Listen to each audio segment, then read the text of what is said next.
We're live, man. Yeah, we're live. Once again, we're still alive. Survived the week during winter season in Norway.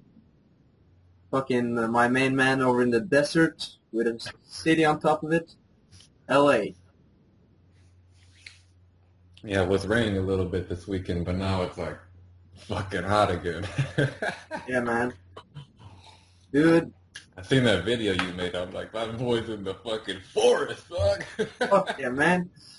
As you can see, not I people think I can't see saw it like because it's only a couple presses there. bears running behind you and shit. You know, there's a bear and a fucking deer with some elk running in the background and shit. Yeah, I had to start running to my house, you know, that shit was killing me, fucking eating me alive.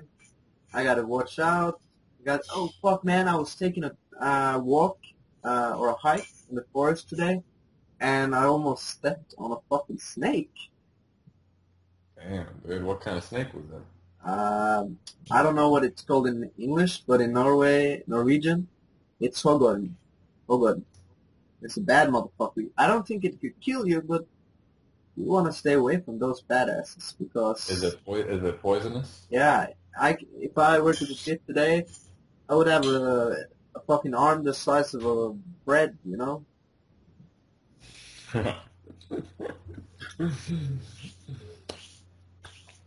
Man, you gotta be careful with those things, man. Those snakes. I had a fucking Just break. so tonight I'm going over to my grandma's house, man, and with my brother and this chick, dude, she cooks the best fucking Italian food I ever had in my life, man. The fucking best, man. I swear to God, it's like it's the most exciting time of the week for me. I could have like 10 hot chicks and a new proposal come in. I'll be like, nah, fuck that. I'll take the food, dog. Fuck that shit, dude. Fuck it, dog. Oh shit. Yeah. Oh, my mother is a cook, you know, cook. Fuck, man. My English is slipping again. But, yeah, so I know how it is to feel good about some food. I eat great food during the weekends because we work so many hours, aside from the weekends. So I'm always looking forward to that, you know. I'm fucking, boom. I love it. Yeah, man, we should create some affiliate links for signs that say, uh, warning, women not allowed to leave not allowed to walk 10 meters from kitchen or some shit. Hey, man, it's gonna piss off them women. They're gonna, Need some fucking cooks, man, in the house, man. yeah, we should get that shit. Like, you were telling me about the Italian girl who just loved cooking in Italy. Dude, come on, man. I love those girls. There was this Portuguese girl that she said she would always wash. There was say like 10 people eat. She would wash all the dishes, right? And she loved doing it. And she said washing the dishes for her was like a meditation mantra. Yeah, And she I've heard loved doing it. And like, but it was so like authentic. You know, when she said she loved doing it, it was like she really loved doing it. She wasn't just saying that. Like, if she had 2 hours of spare time, she would just wash dishes for fun. And I'm like, holy fuck, man. These American girls got their brains twisted, man. They don't know what the deal is, man. yeah, man. We gotta send every, like, because Norwegian girls, I love you, but we're kind of spoiled, man. This day and age. So what we need to do is create a program to send every Norwegian and American lazy girls down to Italy, get them straightened up, get them on some cooking kind of school, get them to love sucking dick, and yeah, we got a party started already. So Freddie, I say we do it when they're young, man. So, it's easier to set a seed and let it grow than to change a corrupted seed, man. So we got to get the younger generation out there when they're like 12 years old, man. Let them know that this is the right way to do things, man. yeah, 12. That's already too late, man. We gotta get them while they're like 6. babies, 2 or 3, 4 maybe. Fuck first grade, fuck second grade, fuck third grade. Let's get those bitches cooking.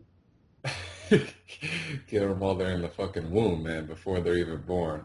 Yeah, we gotta talk to them. Fuck it, dog, yeah. Try to Talk tell to her, them. hey girl, gotta do your cooking. I love I you. got a new spatula for you. I got the fucking new pots and silverware so you can fucking cook good. Got a new stove.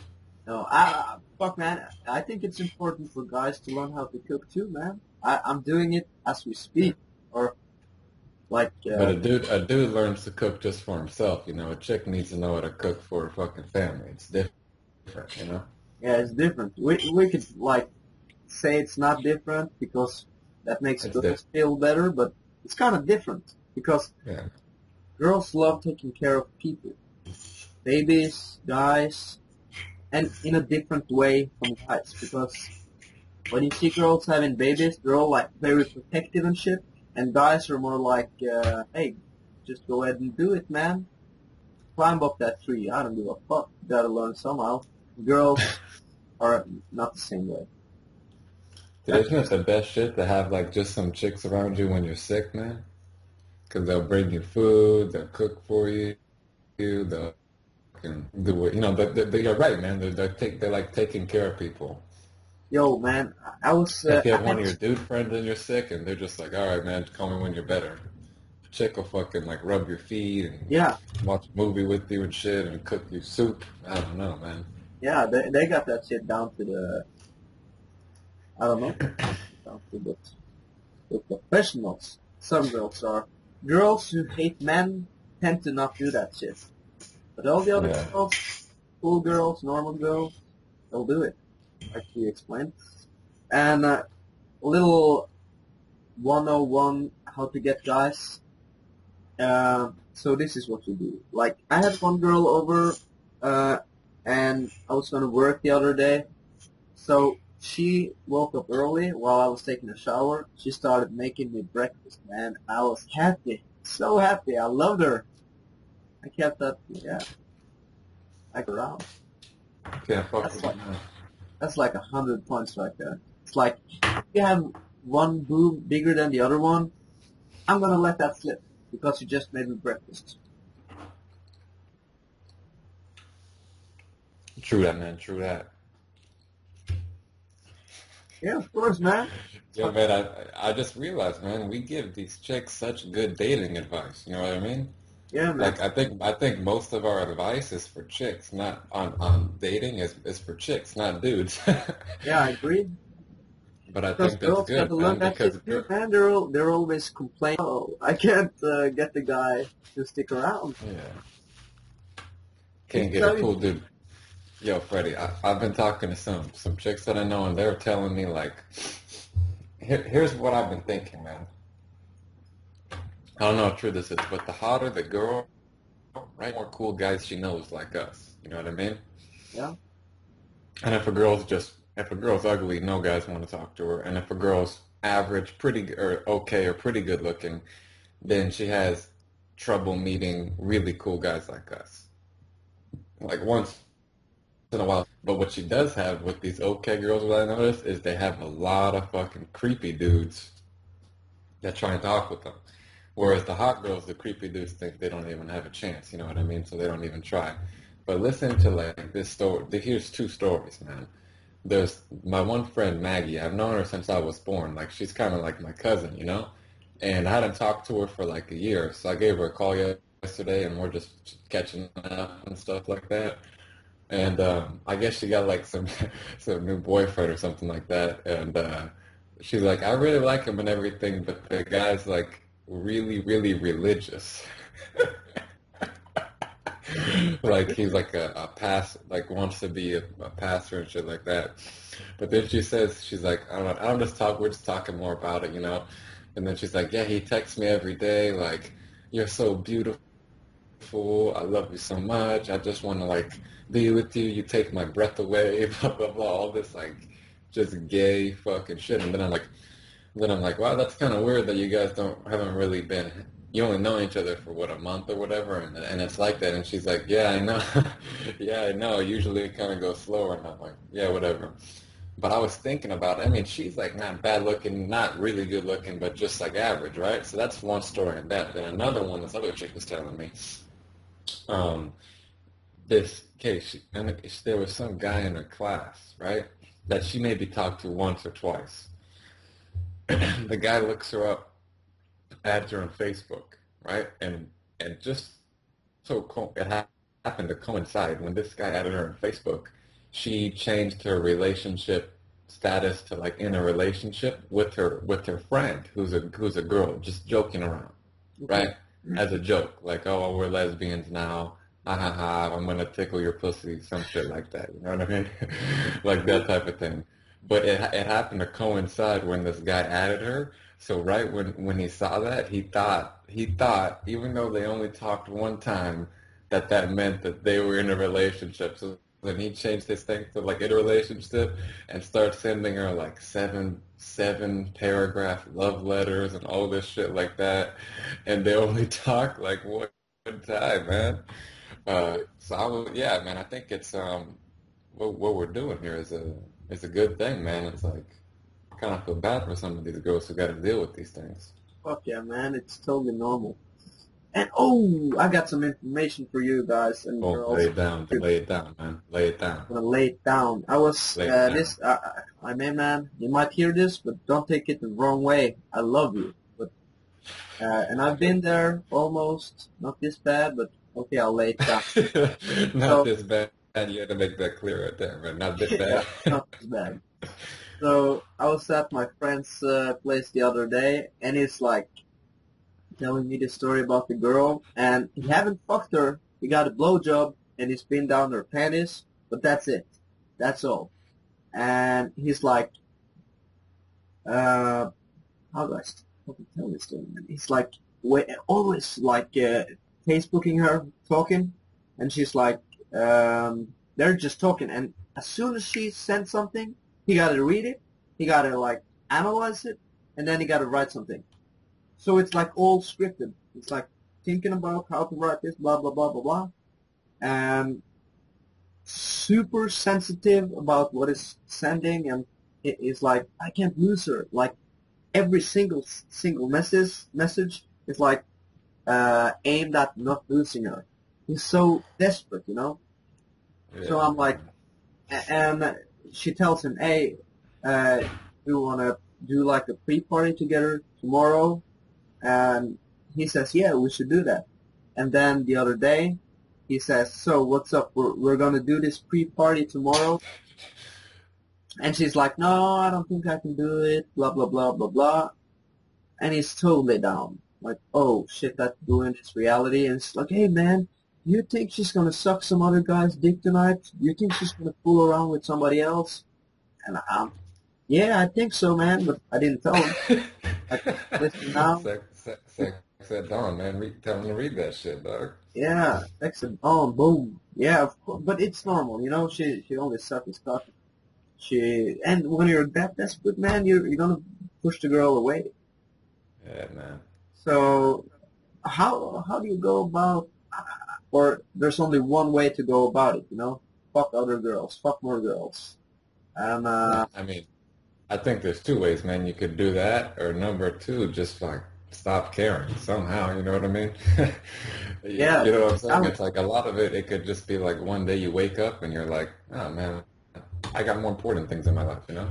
yeah. Like, But most people, dude, yeah. No. or they should get it. They could get it. It's just to make something up, you know? All the projects I was talking about last time, like having shit in your life, jiu-jitsu, that's a big recommendation right there. Business, working out, diet, whatever, relationship. Yeah, get some shit going in your life, you know? Focus on other stuff.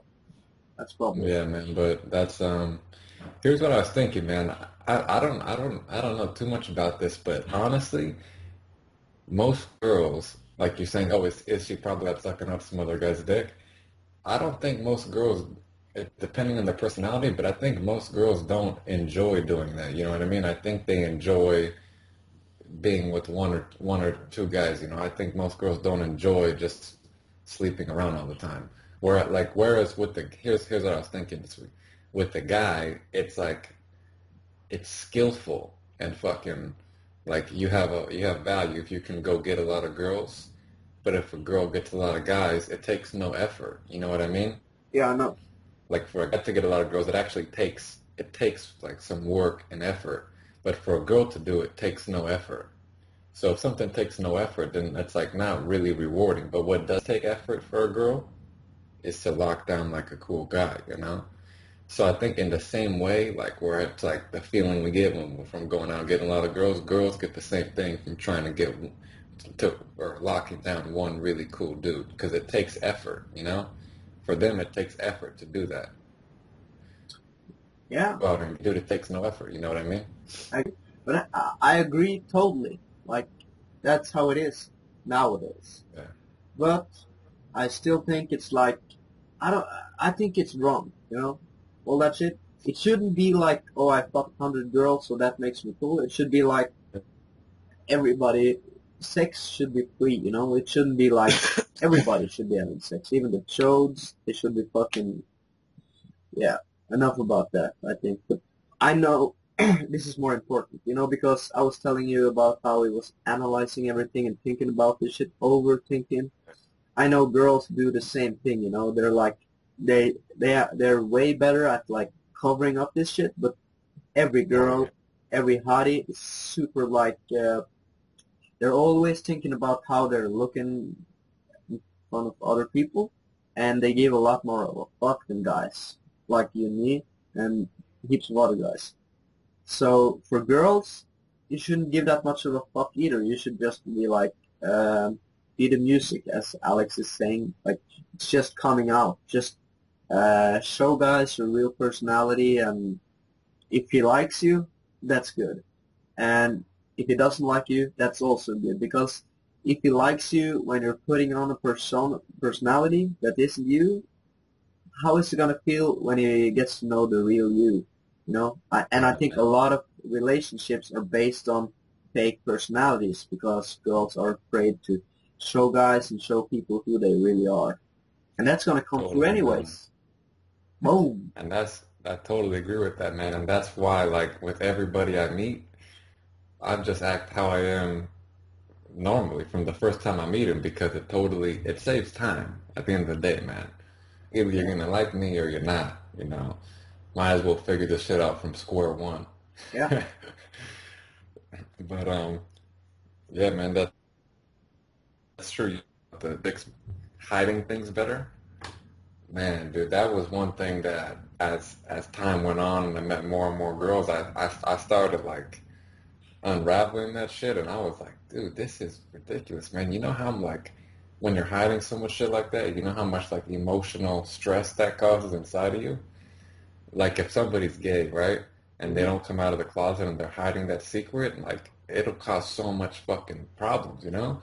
And that's like the life of a chick, man. It's just all the a whole their effort is just spent hiding all their fucking insecurities. Like their mental effort and their physical efforts are just spent covering up these things they don't people don't know. It's ridiculous, man. You know what I mean? Yeah. And we gotta let the girls know that we don't care about those things. You know, Yeah, we man. can accept it. We got some kind Dude, and of, I'll tell you what, all the girls that I do end up wanting to see again, you know, are the ones that just have, honestly, if I could break it down to one thing, they have self-esteem. yeah. Where they're comfortable with who they are, they're comfortable showing it, and then it allows for like a more fruitful relationship where it's like you guys can just both hang out and you could build from there because you're already both open, you know? Yeah. Whereas if one's open and one's not, there's nothing to build on. But if a girl has self-esteem and can just be who she is and comfortable, then that's probably the biggest thing if a girl want to keep a girl around is if you have self-esteem. And sorry, ladies, there ain't no way to just fucking get that out of nowhere.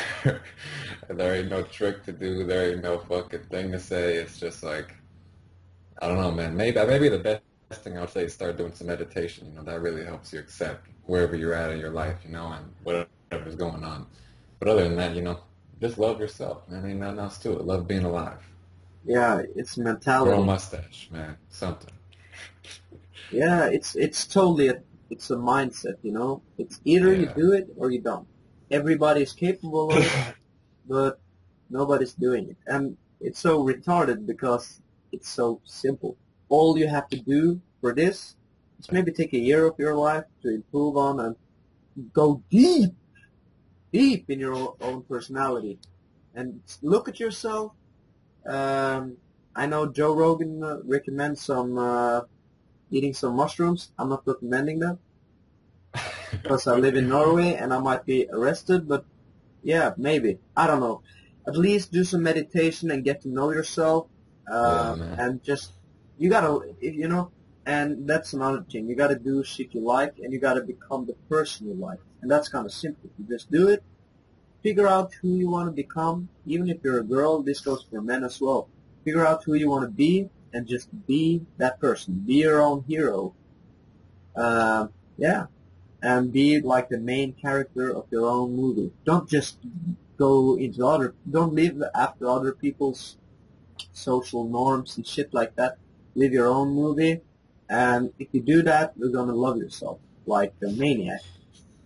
Yeah, This man. go, man, I was, because women, they're supposed to feel sexy. And, because they are, all girls, Yeah, Freddie, you're turning me on, dog. yeah, oh shit. Yeah, but think about it, Oh if, shit.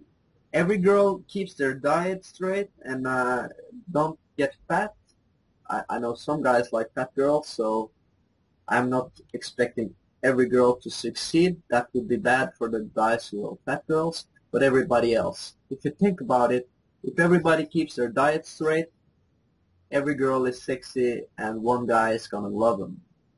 Boom! Got some science there. And if you're fat, start losing weight. You can Yeah. do it. Just do it. Take some years and it's down. But also, I think, losing weight, whatever, all these things we do, I kind of re-realized this week is, you know, getting girls, getting dudes, making money, all these things that you're trying to get. At the end of the day, man, that shit is not going to change your life at all. You know what I mean? Your physical life might change, but how you are and how you interact with the world doesn't change, man. And that's what's important. I think one of the big leaps in our culture today is that it's like about what you can get and what you can do and that stuff and how to do it and your work ethic and how much you can make and what's the amount, how many chicks you can bang. It's all about numbers and time put in and things like that. But really, what's really important in life and what's count at the end is what you do and how you interact with the world. So every day you have thousands of choices you make, right? Each one of those choices defines who you are and the quality of the person. And one day you wake up and you fucking kick a homeless dude, that's a bad choice. Yeah. But say you give a homeless guy a quarter, that's a good choice. And all of these little choices add up over time, and that's what makes who you are as a person. Because you're born, you're born. It's Yeah. this amount of time with all these choices, and that makes who you are. And What the you better do choices you when make, nobody's the more watching. happy you'll be with yourself. Yeah, all those little things. Yeah, yeah, you laid it down. What you do when people are not watching you. Yeah, Everybody's watching, everybody behaves. But if you can behave when nobody's watching you, if you can be nice to people, that's who you really are, not who you're putting on. You know? Freddie, we should start a swingers club, man. Oh man, I've seen those swingers club in Buda, Borat, and that shit is crazy. I saw this one bitch grabbing like a A fucking giant belt. cock. Yeah, man, that's what's. I think Yeah, there's some man, crazy people. I'm gonna give two examples here that break down the whole oh man, how many people you have sex with theory as a goal in life, right? Say there's some guy learns how to go pick up girls and spends 5 years doing it, and in 5 years he maybe bangs 60 or 70 girls or something like that. I don't know, like a large amount, 70, 80 girls. I don't know how much it is, but he spent 5 years fucking doing that, right? 5 years going out all the time, and they're pretty hot girls, right? So he spent 5 years just to get, if that was his only goal, right? Bang 80 chicks. We'll go 100 chicks, right? That was his goal in the beginning. And he spent 5 years of a lot of majority of his life to do that. And just be banger girls. Now, if he really wanted to do that the smart way, he could just go to like 3 or 4 swingers parties, bang 25 chicks at each party, and then it would only take him 4 days. If that was his only goal, you feel me with that? Yeah, I feel So you. that's kind of, I'm debunking this theory right here, man, if you're following me. Or if that was his only goal, he could just work maybe 2 weeks, and save up a cut, like, I don't know, a month and save up like $3,000 and then go to Thailand like our boy Alex and just bang 100 prostitutes 100 days in a row. He'd do that and that would save his fucking life, right? Now I'm Yeah. gonna go with example number two, man. This is the chick example. I was thinking about this, and there was this is a video that someone sent me the link of, right? It was this chick, man, Freddie. I don't know, like after this, sex at dawn, whatever, man. I'm with that shit, but I think this takes it to an extreme, man. This chick, it was a porno, and she's like sitting on the stage, and they literally had 1,000 guys fuck her, one after the other.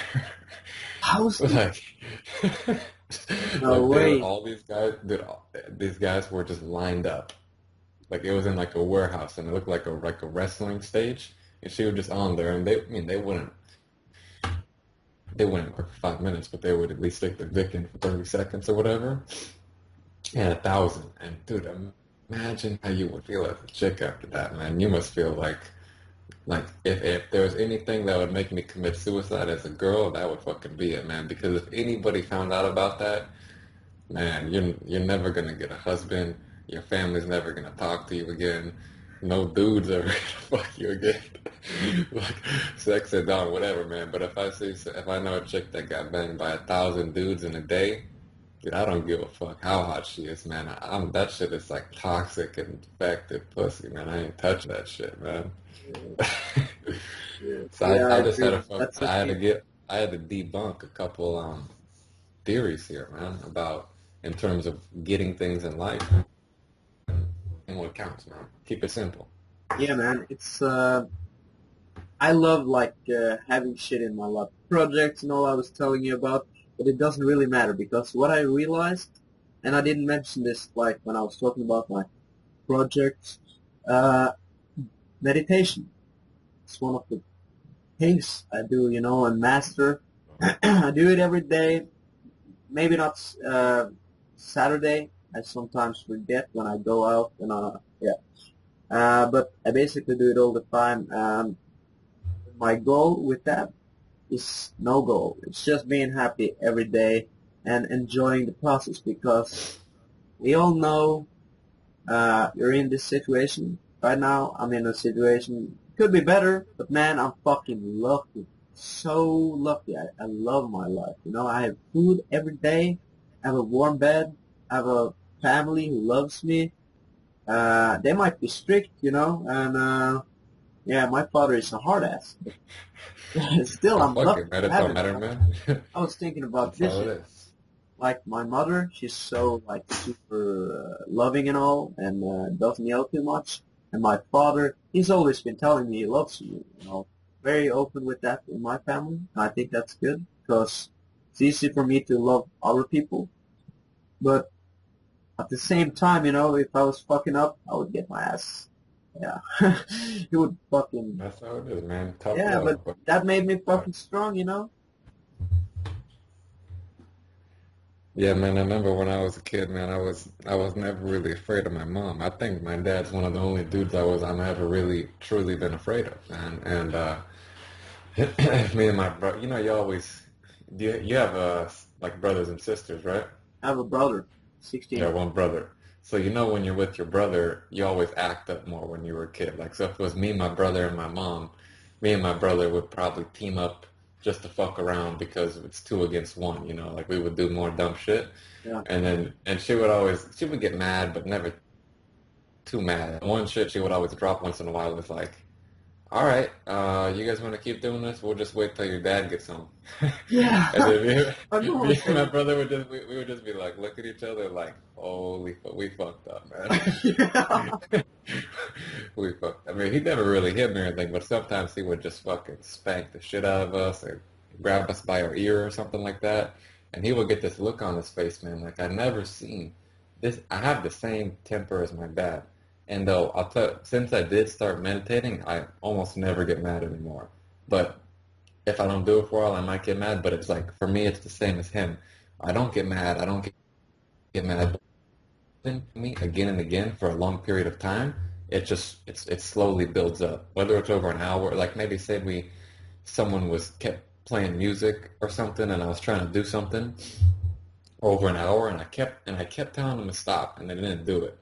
There'll be one point where I just snap, and then it's over.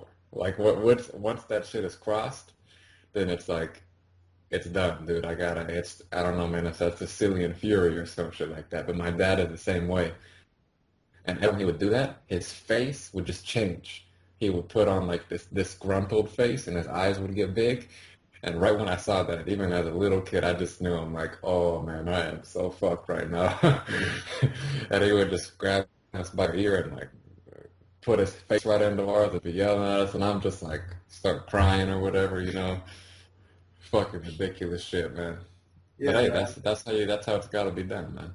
I think it's good for people or parents to be like a little harsh like that because my father would yell like other people if they were to watch it, they would be like, "That's not Yeah. normal." Because but whoever yells at You're me you're probably today, acting up though, you know what I mean? You probably yeah, I was deserve being that. a fucking idiot, you know. Like you're And talking about your one cousin who is totally spoiled and don't listen to the parents.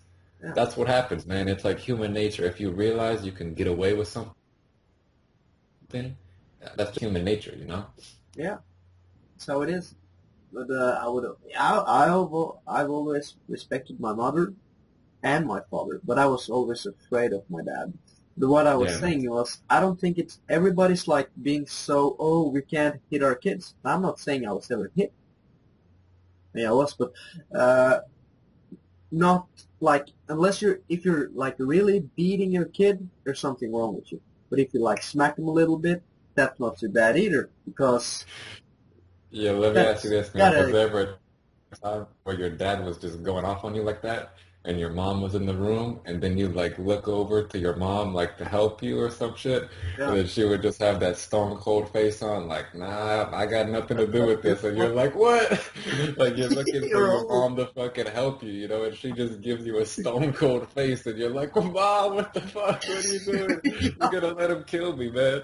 Like when my dad would get mad, I swear to God, like in his face, I could just see like he would kill me if I wasn't his kid.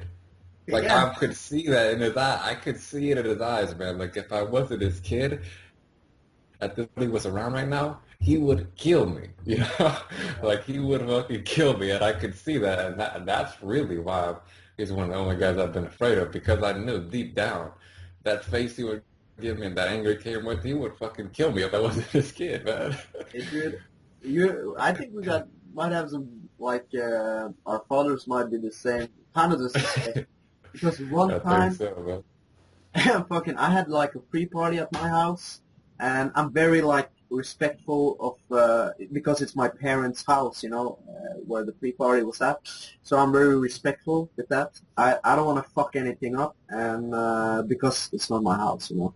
So this one time, I had all my friends over, and this guy comes up in my driveway, and I'm downstairs so I can see him through the window. He's like pissing all around the place. He's drunk as fuck, probably high as well, like some meth or some shit.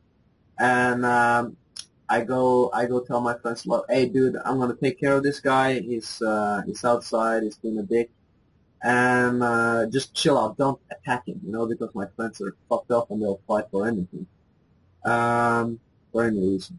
So, anyways, I call my dad and I say, hey, dude, it's some motherfucker here. I'm gonna get him out. Don't worry about it. And just I'll see you later because he was coming home like he was at the store. So this motherfucker walks into my house, doesn't ask me. I'm like, he just walks in, walks upstairs and, hey, my friends are here. And I'm like, hey, dude, there's no friends here. And we're like five guys, and me alone could beat the fuck out of you, you know, because I do fighting and shit. I didn't tell him, but I'm like, hey, dude, you gotta go. There's no one here is your friend. So I'm gonna pick somebody to pick you up. You're gonna pay them, and then you're on your way. I'm being really nice to this guy. So I get him outside of the house, and I'm standing there talking to him, trying to get him to leave. My father comes up like way too fast in his car, pulls on the brake, gets out of the car, and goes, "Is anybody not supposed to be here?" And he's like, and he goes up like this, like he's ready. And I got, hey, settle down, settle down. This guy is leaving right now, and it's like he's ready. If I were to not be there, he would kick his ass like right away. Because and then I'm like, I get him down. I fix the problem, with no violence. But I ask him the next day, why the fuck would you like go up like that? He goes, because guys like that are so used to people being afraid of them. So you gotta be right there, angry as fuck, ready to kill them. That's how you do it. Because Yeah, this man. guy was a bad motherfucker, obviously. He was like a drug guy and crazy. Yeah, that's how you go about fucking up crazy guys. Just be crazy, more crazy yourself. Yeah, and but I will say, man, since I did start doing meditation, I almost never get angry, man. It's a pretty big thing, man. Like, think about that. If you're out there and you get angry, like about a lot of things, the only times I'll get angry is if I don't meditate for a couple days, and I'll actually get angry again about whatever, like school or work or dumb shit. But imagine that, as a viewer, imagine just not getting angry anymore. How much better your life would be? Because once Yeah, you get angry, like I'm not talking about like well, you're like for a reason, you know. He had to show that guy he wasn't mad about it. Inside, he didn't give a fuck, man. He just had to show this guy to get out of there. But I'm talking about getting angry about something internally, like, fuck, I can't believe this is happening, blah, blah, blah, fuck, like that yeah, type of angry. like negative. Imagine if you, yeah, yeah, that was just a little intimidation, man. That ain't fucking anger. No, But but imagine if, dude, that was anger. That was real yeah, anger. well, you, I you, know my you, dad. you you see what I'm saying by the difference between the two, like an anger Yeah, with something going on in your life versus like having angry, get angry, but they don't really get angry about not having enough water in their fucking bowl. They get angry about someone coming into their house, or fucking touching their little bitch dog, whatever. Anyways, what the fuck was I saying, man? uh, Yeah, man, if you meditate, that shit goes away. So a little fucking tip for you listeners out there right now, if you're angry about your fucking girlfriend and your fucking life or whatever, pick up a little meditation book and start breathing, man. You'll feel a lot better about it. let people know how you do it. How do you do it? We'll do that one podcast, man. I'll have to break it down, man. But I think it's a little hard to explain, man. I don't want to confuse people. Yeah, I get it. You know what I So mean? yeah, I know what you mean. Because we should get some expert on who dives into that so Yeah. deeply. But just But I would say just try it out for yourself and figure out what works best for you. Because I think different meditation techniques work different for different people. yeah, but the main goal is to like not not have thoughts that are uncontrolled. You know? Yeah.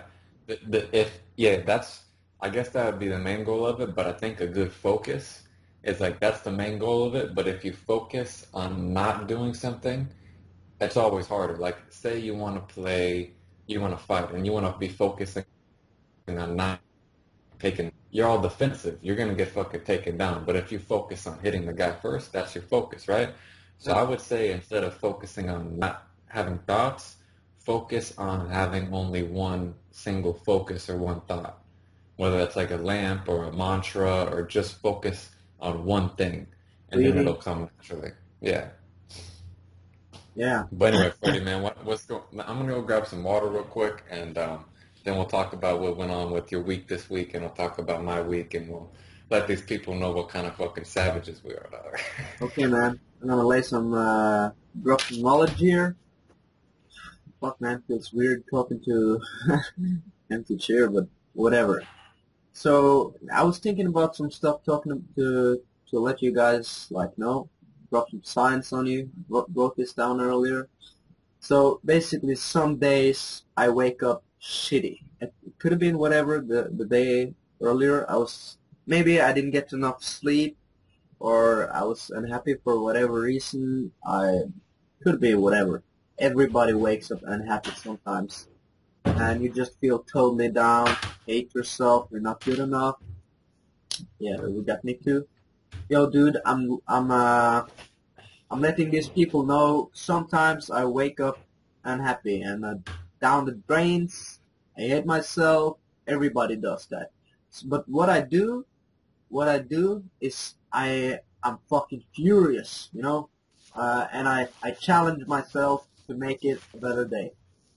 And my only challenge is to become not that angry, not that hateful, and a little more happy. Plus, when you got to think about it, even fucking Joe Rogan wakes up sometimes feeling like a loser. So what you basically do is just when you feel that shitty, make your only goal or like to be a little more happy that day. And if you can change that, that's gonna help you big time. Keep it simple, man. I Keep like it it, simple. Brent. Keep it Keeping it simple, simple. dude. Yeah. I think maybe like not this week, but the one before, I wasn't, and I realized that this week. Sometimes you forget about keeping it simple. You get caught up with doing things. Yeah. And I started doing a little bit more meditating this week. I've just been I've done like objectively. Like last weekend, I did a ton of cool shit, man. I went out like 2 or 3 nights in a row. Did like, if you looked at it on paper, last week was way better, right? If you looked at it on paper. This week, I hardly did shit, man. Like Friday and Saturday, I just stayed inside and watched TV shows and read and stuff. Like the weekend, man. I didn't even go out. If you look at it on paper, last week looked so much cooler and better and all that stuff. But honestly, I was all in my head was going and I was doing too much shit. This week, I was way happier every day, even though I wasn't doing all the same cool shit. But it was because I was keeping it simple, man. That was the only difference, man. I was like, oh yeah, I'm enjoying each thing I'm doing. I'm not trying to get ahead of myself. I'm keeping life simple, bringing the love, making other people happy. That's And how you I'm do way it. happier, man, even though I'm not doing as much. Yeah, it's like it's not what you do, it's how you do it. Keep Yeah, it man. simple. Keep Keep it it, simple, dude. That's the main goal Fuck, here. man. That shit is a fact of life, man. So it can't be changed because it's just how it is. Boom. Can't be But anyway, changed. man, what'd you do this week, man? Lay it on me. I saw your video on Friday. I gotta see a little insight of the fucking forest you live in, man. Yeah, man. The snowy Norwegian forest. Yeah. Beautiful, right? I actually did have an interesting story, man. So I made a little post about some forums, but I had like a 4 week challenge I wanted to do with my business, right? And in the 4 weeks, I wanted to make like 10,000 in sales. That was sales, not profit, but just that much in sales. So I this get it. week was the fourth week, and I had no sales, zero, not even one fucking penny, right? Not even one penny in the fucking bank account. And then Wednesday came along, and I was supposed to have a meeting in the afternoon with this doctor. So I wake up, I get dressed. You see how I am now. I look like a fucking scumbag. So I did my hair all nice. I put on the collared shirt, put on the pants, the nice shoes, shaved up everything clean. Still kept the mustache, of course. Getting ready for preparing lunch. And then like 45 minutes before, the receptionist called and she's like, "Oh, there was an emergency. We have to reschedule it." Boom, man. I feel like I got fucking punched in the face by Mike Tyson, man. I was already like down in the dumps. I'm like, I'm failing at this challenge. I don't even have one sale. All this shit's going on. And I was just like, fuck, man, I totally failed. This 4 week thing, I just total failure. And then later on that day, I called some of the different follow up on certain proposals I sent out, and I got 3 sales that day that all it added up, all three of them, to exactly 10,000. That the same day? Same day, man. Yeah, man, I commented on that shit, because I read it. So it's funny how things work out sometimes. Yeah, man. And I think it was a big lesson too, because after that, I don't feel any different, man. I shouldn't be, I've been worried and stressed out like that because I feel the fucking same as I did before, you know? It doesn't change shouldn't change how you feel. That's what I'm saying. It's just something that happens. Yeah, it's like, uh,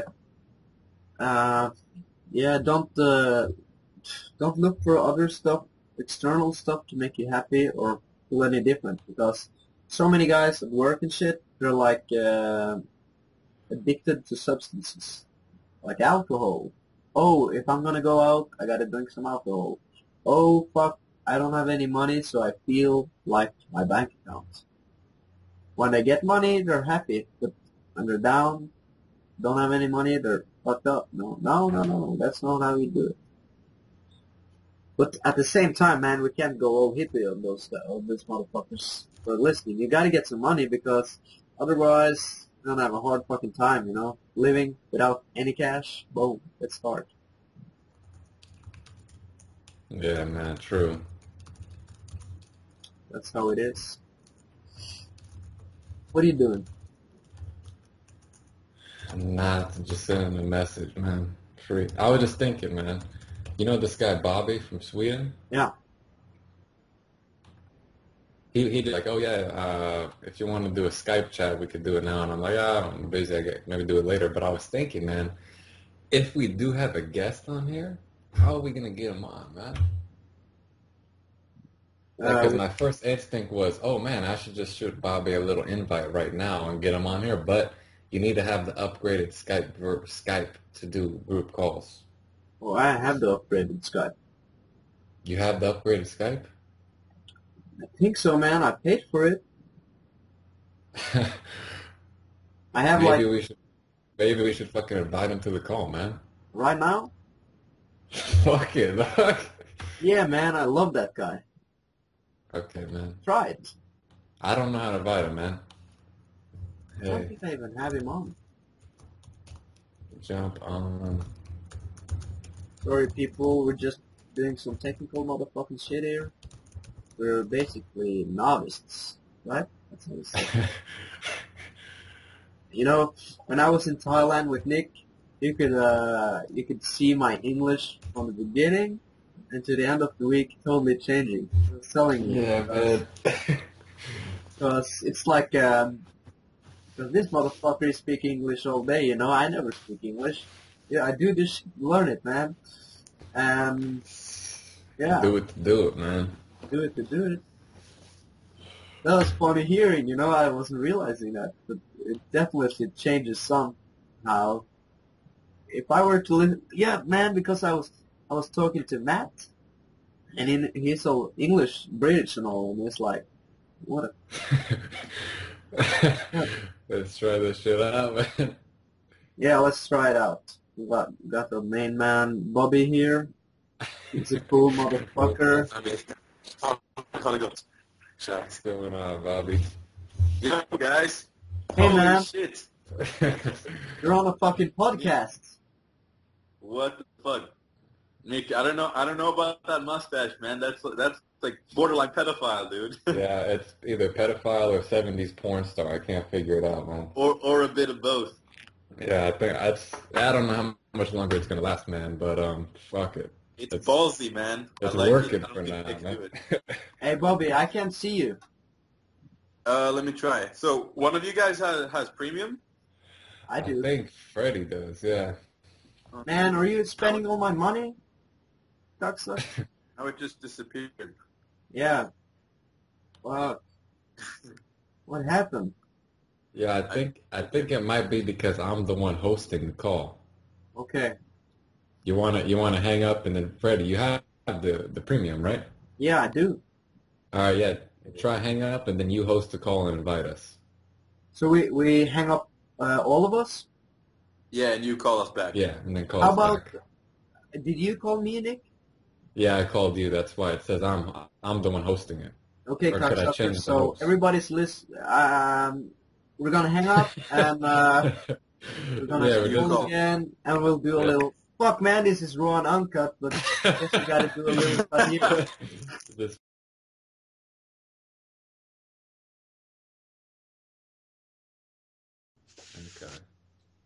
Okay, we're back online. So for me, just last week, as you guys may know, I went to that conference. So just collected a lot of business cards and try to make connections with people. And I guess next week I'll be following up with them and trying Yeah, on three Bobby, let me ask videos. you this.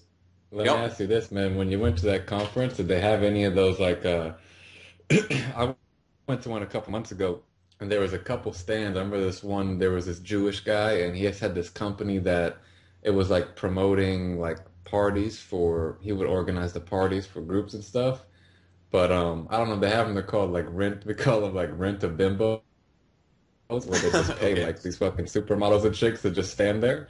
And you know, they had a little raffle or whatever, but they just stand there and look out and get people to come by. But dude, that shit fucking works, man. That was the most crowded stand in the whole place, and it wasn't even like the coolest product, you know. But they had like three hot chicks just standing there, and every dude would stop by and they'd be like, "Hi, how are you?" And man, they must have got like 10,000 signups on their fucking email list. The guy still emails me. Yeah, but dude, are they selling the product or are they selling the bimbos? That's my question. I'm thinking the A little bit of both, bimbos. and I think that's the deal. Yeah. Wait, so were they really like open about the fact that they hired in these guns, or was it like you found out through talking to them? Here's how it was. Like they had a stand set up. The guy just was a pretty smart business guy. He had the stand there. One of them had like a wheel, like on a game show, where these chicks you would put your name in the email list, then they would spin the wheel, and you could Yeah. win something. Like I did, and I got a free shot glass or something like that, Okay. you know?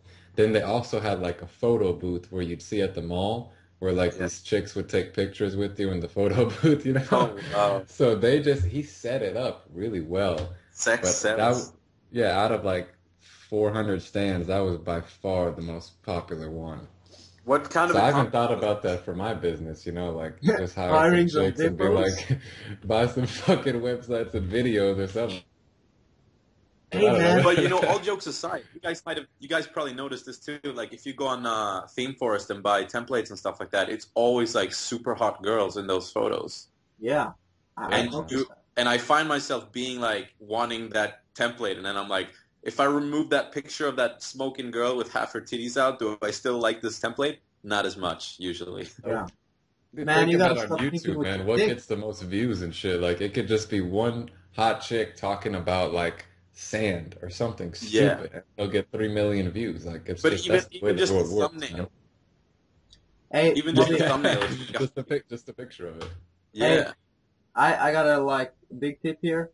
When we're gonna like decide what templates to use, you gotta jerk off first because that way Oh, that's it.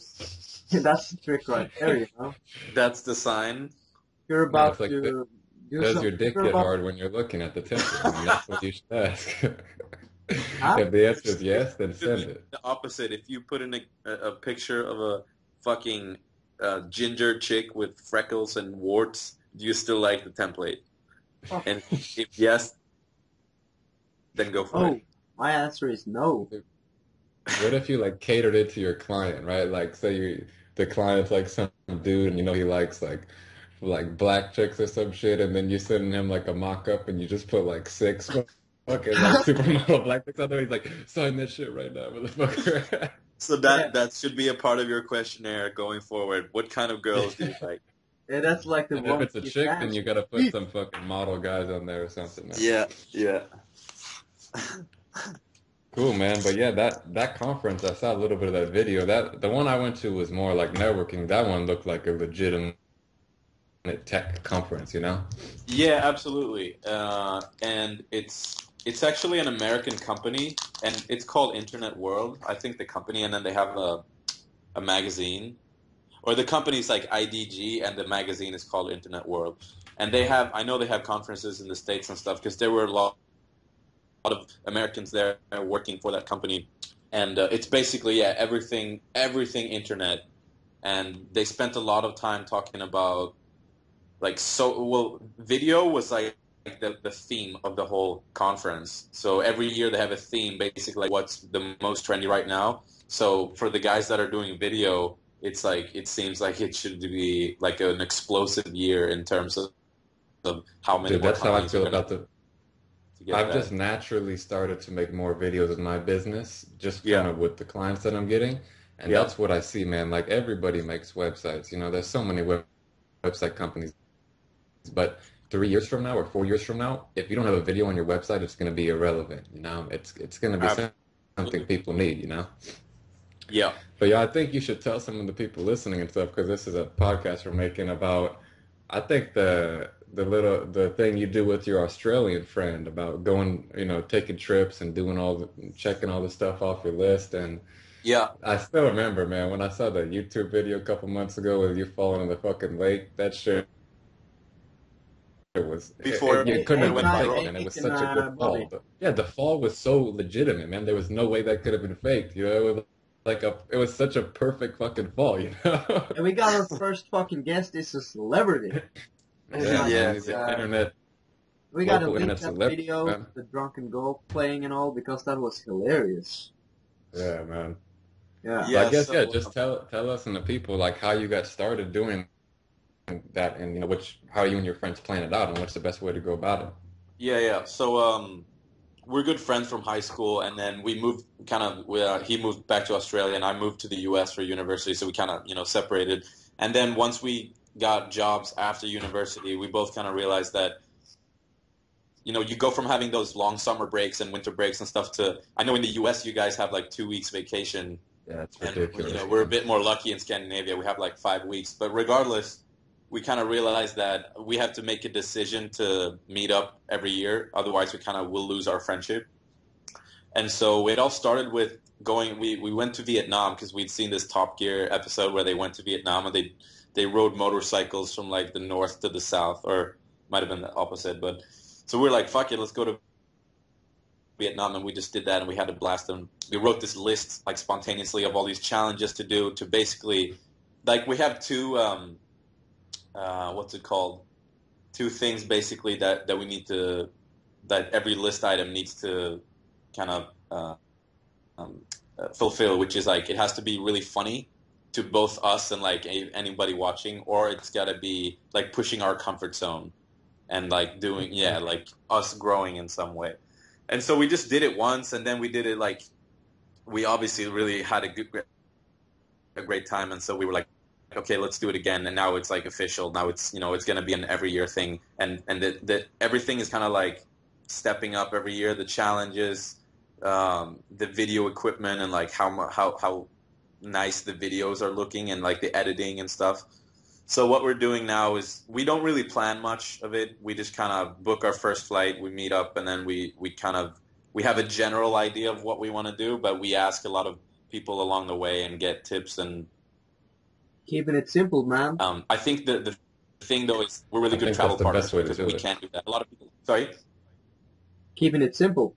I think that's the best way to do it, man. It's like if you know what's gonna happen, then it's not really fun, man. It's like let the world kind of unfold and just take it as it comes and roll with the punches. Absolutely, and probably as well that whenever you plan something, a lot of times things don't really work out the way. Always. So Let me ask you this, man. What was out of all? I know you did some pretty crazy ones, like driving a nice sports car and yeah, I that forgot was what my some other ones favorite. were. But what was the most difficult one for you to actually accomplish? Because I made a list like a while ago of like 100 things or like 150 things I want to do before I die, and some of them Yeah, are pretty easy, and then yeah, some of them I'm just like, this is gonna take like 2 fucking years. So which absolutely, one was and like the hardest one for you guys to do? yeah, and it's funny you bring that up because I mean we have that list every year, and some of the things are like hilarious and but they're super easy to do, like drinking a shot of vodka on the golf course, like on every hole. That's not very hard to do. It's funny, but then there's the other ones where we were like we wanted to drive a Ferrari initially, and we thought, okay, we could pay for it. I mean, we could easily do that. There's companies here in Sweden you can pay like maybe $80 and go drive it, but what's the fun in that? We thought. So we were like, Yeah. what? How could we drive if we just like play with the thought? How could we drive a Ferrari without paying for it? One is like befriend somebody who has one. Two is to go to a dealership and pretend to buy one that you want to Oh, buy one. that's what you did? Yeah, we went to. when we were in our summer house in southern Sweden, we borrowed my dad's car. It's not like a super nice car, but it's like a Mercedes SLK 350 from like '06. So it's like it's quite a nice car, but it's not like millionaire status. But I didn't Little tell my dad. credibility there. What's that? You get a little credibility with the Exactly, because S-Class Mercedes. yeah, I mean, we were backpacking, so we weren't like rocking suits or anything. We had like shorts and like a polo, and so we're like, okay, we got to step it up a little bit. So I didn't even tell my dad because I have that ask for forgiveness, not permission philosophy. So we just jumped in my dad's car and we drove over to the place where we bought that car, and he didn't recognize me or anything, and I actually don't even think he saw the car, but it was helpful for us, I think, to kind of get that mindset that this might work. And then we just kind of walked in and pretended like, this was going to happen. And I asked him, could I drive it? And he's like, yeah, yeah, yeah, but not right now because he was alone. So we had to, go home and call him and book a time like another day, just making it worse because I was so nervous. I just wanted to get it over with. Hey, But yeah. that's a brilliant way of doing it, and I think you're Yeah. gonna piss a lot of car dealers like off because when people hear Yep. this shit, they go, "Man, I want to drive a Ferrari too." And Yeah. they're Yeah. gonna try doing the way you did it. Yeah, But man. you know what? Actually, Like I was that. in San Diego like a couple weeks ago, Yep. and down there they have like a couple of those dealerships. And me and my friend were just walking around the city, and we came across it was like a Maserati one and a Ferrari one, but Yep. they had all the Ferraris like inside on display on the floor. Like they didn't have any outside. Yeah. Was that But kind of how how it about was with you, or did they have to like take the Ferrari out of the fucking display and put it out Oh there, or did they man. have like, They it? shuffle that thing like the Melbourne Shuffle in the showroom to get oh it out. shit, Yeah, yeah. that And on is top of that, legit, man. what's worse is I feel kind of bad about this. On this particular day that we actually drove, it was pissing down rain, so they would have to like wax that thing afterwards and everything. Oh, but you could just say like That is if fucking you're legit, man.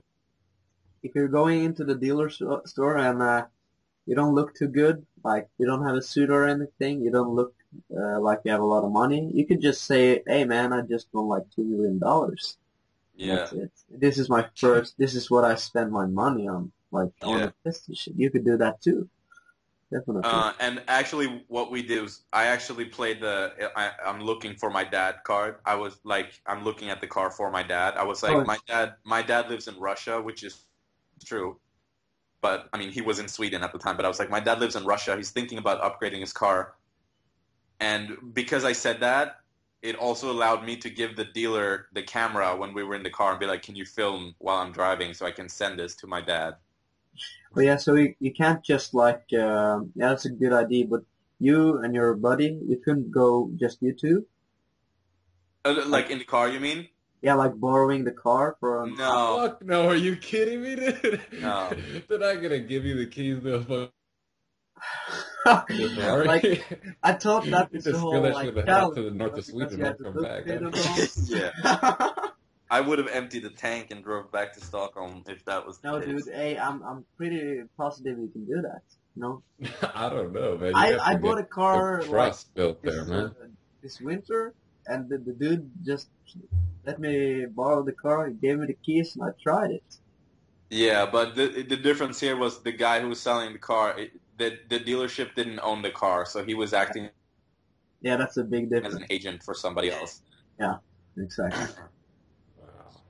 But Yeah, but how was it actually driving? It was, I mean, the fast car I've driven was like kind of like a Dodge Viper, and that shit was fucking like real sporty when you drove it. Like yeah, you could feel every change in the gear and stuff like that. How was it? What kind of car did you have? Ferrari or Lamborghini? we drove a Lamborghini Gallardo, and it's driving really slow. Like to get out on the highway was just terrible. Like the shifting was awful. I was kind of like, is there something wrong with the car? I mean, I've never driven a car like that before. I don't know if they act like that usually. But once we were out on the highway, I mean, I couldn't really, I put the gas down a little bit, but like I took it pretty easy. But when I did kind of put the pedal to the metal, so to speak, it was a fucking beast. Like as you would imagine, it was just It's a Yeah. fucking beast. Those engines don't even sound like an old engine either. They sound like it's a fucking three bears fighting in there or some Yeah. Yeah. shit. Yeah, yeah. That's exactly right. It's But not you know what the horsepower, best, it's I for the think the air. best part about that whole thing is that it's such a, you can take the story and there's so many like principles in it. The fact that if you just ask for something that you want, you might just get it. And it's like, it's not even that hard sometimes, even though it's like really, like it was like a really cool thing. It's not like this unattainable thing that only like the select few can have. And it's probably more fun to do it our way than to actually own one and just drive it around all the time. Yeah, bro, I agree, man. It's That's true, uh, man. it's a good tip for everybody, you know. It's way better to just try something and fail than not try at all. Yeah, Always. Yeah, yeah, man, I didn't know this till about a month ago, but you know the term con artist. yes, I found out what it actually stands for. It actually stands for confidence artist. yeah, yeah, And yeah. that kind of fucked with my head for because I thought like con just meant to trick someone. But it's true, man. If you just act like you know what the fuck you're doing, like really confident and you're meant to be there, you Yeah. can get the most ridiculous shit done for you, man. And that's what con artists do. They just use confidence to trick people. You know, you walk in that place like you own the fucking place, they're gonna let you drive it because you act like it, you know? Absolutely. Yeah, I mean, definitely. that's so true. If you act like you belong there, chances are you will too. Yeah, I mean, It, of course, take care of the other things like wear some nice clothes and shit and don't be retarded about it, but Right. it more comes And down to even the with like confidence thing. the conference that I went to, my first thought was to like sneak in there when I found out about it because it was pretty expensive, and I obviously didn't end up doing that, but I could have done that so easily. So if there are guys like other SSM guys who are they find out about some conference and it's like super expensive, I would honestly say fucking sneak in there because what happens is at least in the one I went to, I went there and there's like tables spread out with all the name tags and literally anybody could pick up anyone's name tag and just walk in like a fucking joke. So you didn't have to have a ticket or anything like that. You just walked right in. Man, I entered the lobby and there's tables full of name tags. I grabbed my name tag and walked in. I could have grabbed anybody's name tag. Oh, holy I shit, but mean, man, that's they didn't check ridiculous. that's your Because not you ID. would saying like assume that something. sorry, They didn't check your ID.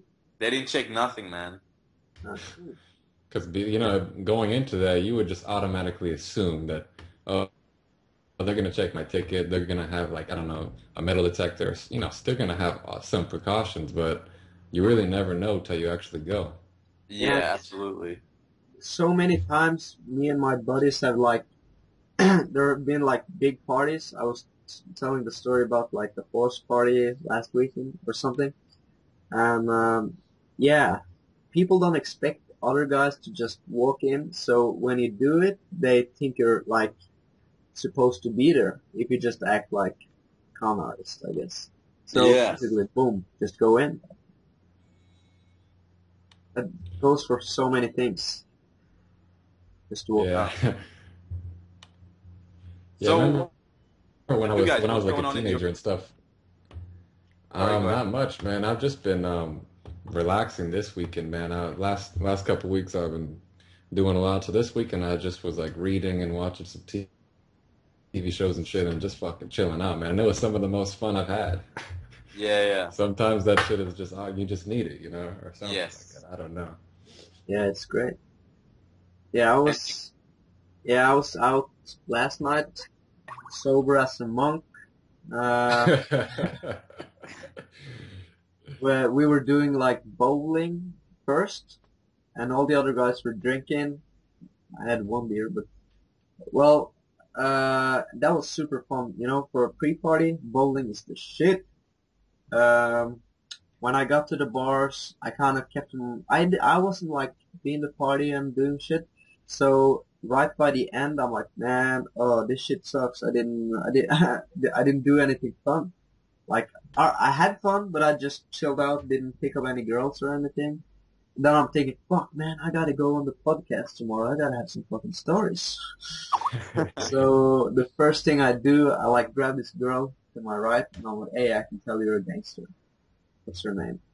And from there, man, shit went pretty good. I had to remind I remember Jeffy saying this one time from RSD. It's like you got to remind yourself that you're awesome, and that was so clear that night because I was like, oh, I can't do this shit. I'm a show. And then I did one approach. Shit went good, and from there on, I had some fucking fun. Had a ball. Boom. That's it. Like a Didn't It's get funny fucking laid. how the Viking, night dude. just Like a switched like fucking that. Viking, man. Huh? Like a fucking Viking, man. You just Fuck. grab that bitch.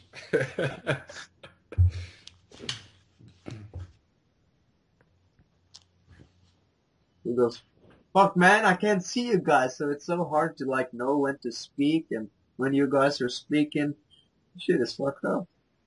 Yeah, yeah. Bobby, when we were in Thailand, I was talking to Jesse, and he said he was living in Sweden for a while, and you guys were hanging out and stuff, and he was telling me some funny shit that like I don't know where the fuck he was staying, but he's like every like night I had to. Oh man, Bobby's gone, dude.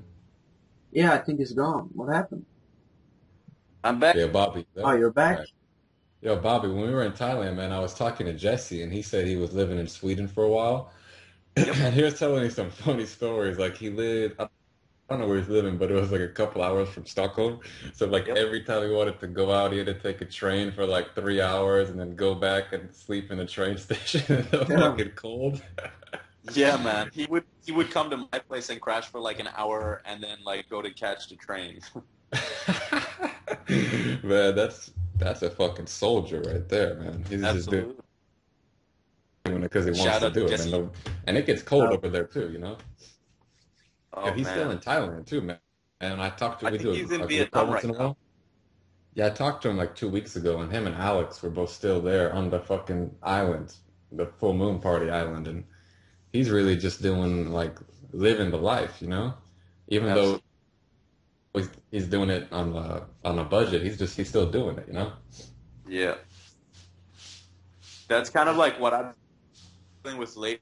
I think is I've been working like it's not like I've been working too much, but I haven't really been doing like fun stuff. Like I go out 3 nights a week, but apart from going out and like working on my business and working out, there's like I need to find another hobby or something. Yeah, man, you got to change it up. I think that's big, man. That's why this weekend, because every weekend I'm usually going out like Thursday, Friday, Saturday, and it just turns into like a routine, you know? You just got to Yeah. change it up sometimes, and that really gives you like that freshness. And that's why traveling's so good because it's always different. You know, you don't ever have a fucking planned travel trip. It's totally different every time. It's new stuff, and you don't know what's going to happen. And I think Yeah. you need that in life. If you know what's going to happen, you really just kind of you got nothing to get excited about. Yeah. I'm going to work this day, work out at this time, go out these 3 nights, and then hang out with my family on Sunday. And it's like, well, if I already know what's going to happen, what the fuck, man? Where's the fun? yeah. Yeah. And hey, Bobby, I was like reading your blog, and I think it's awesome. Yep. We're gonna do some plugins later, but I was thinking like, how are you financing this stuff? Like, because it seems like you have a lot of adventures and a lot of travels, you know? To be honest, we travel very cheap. Like we spent 5 weeks in Vietnam, including flights and everything.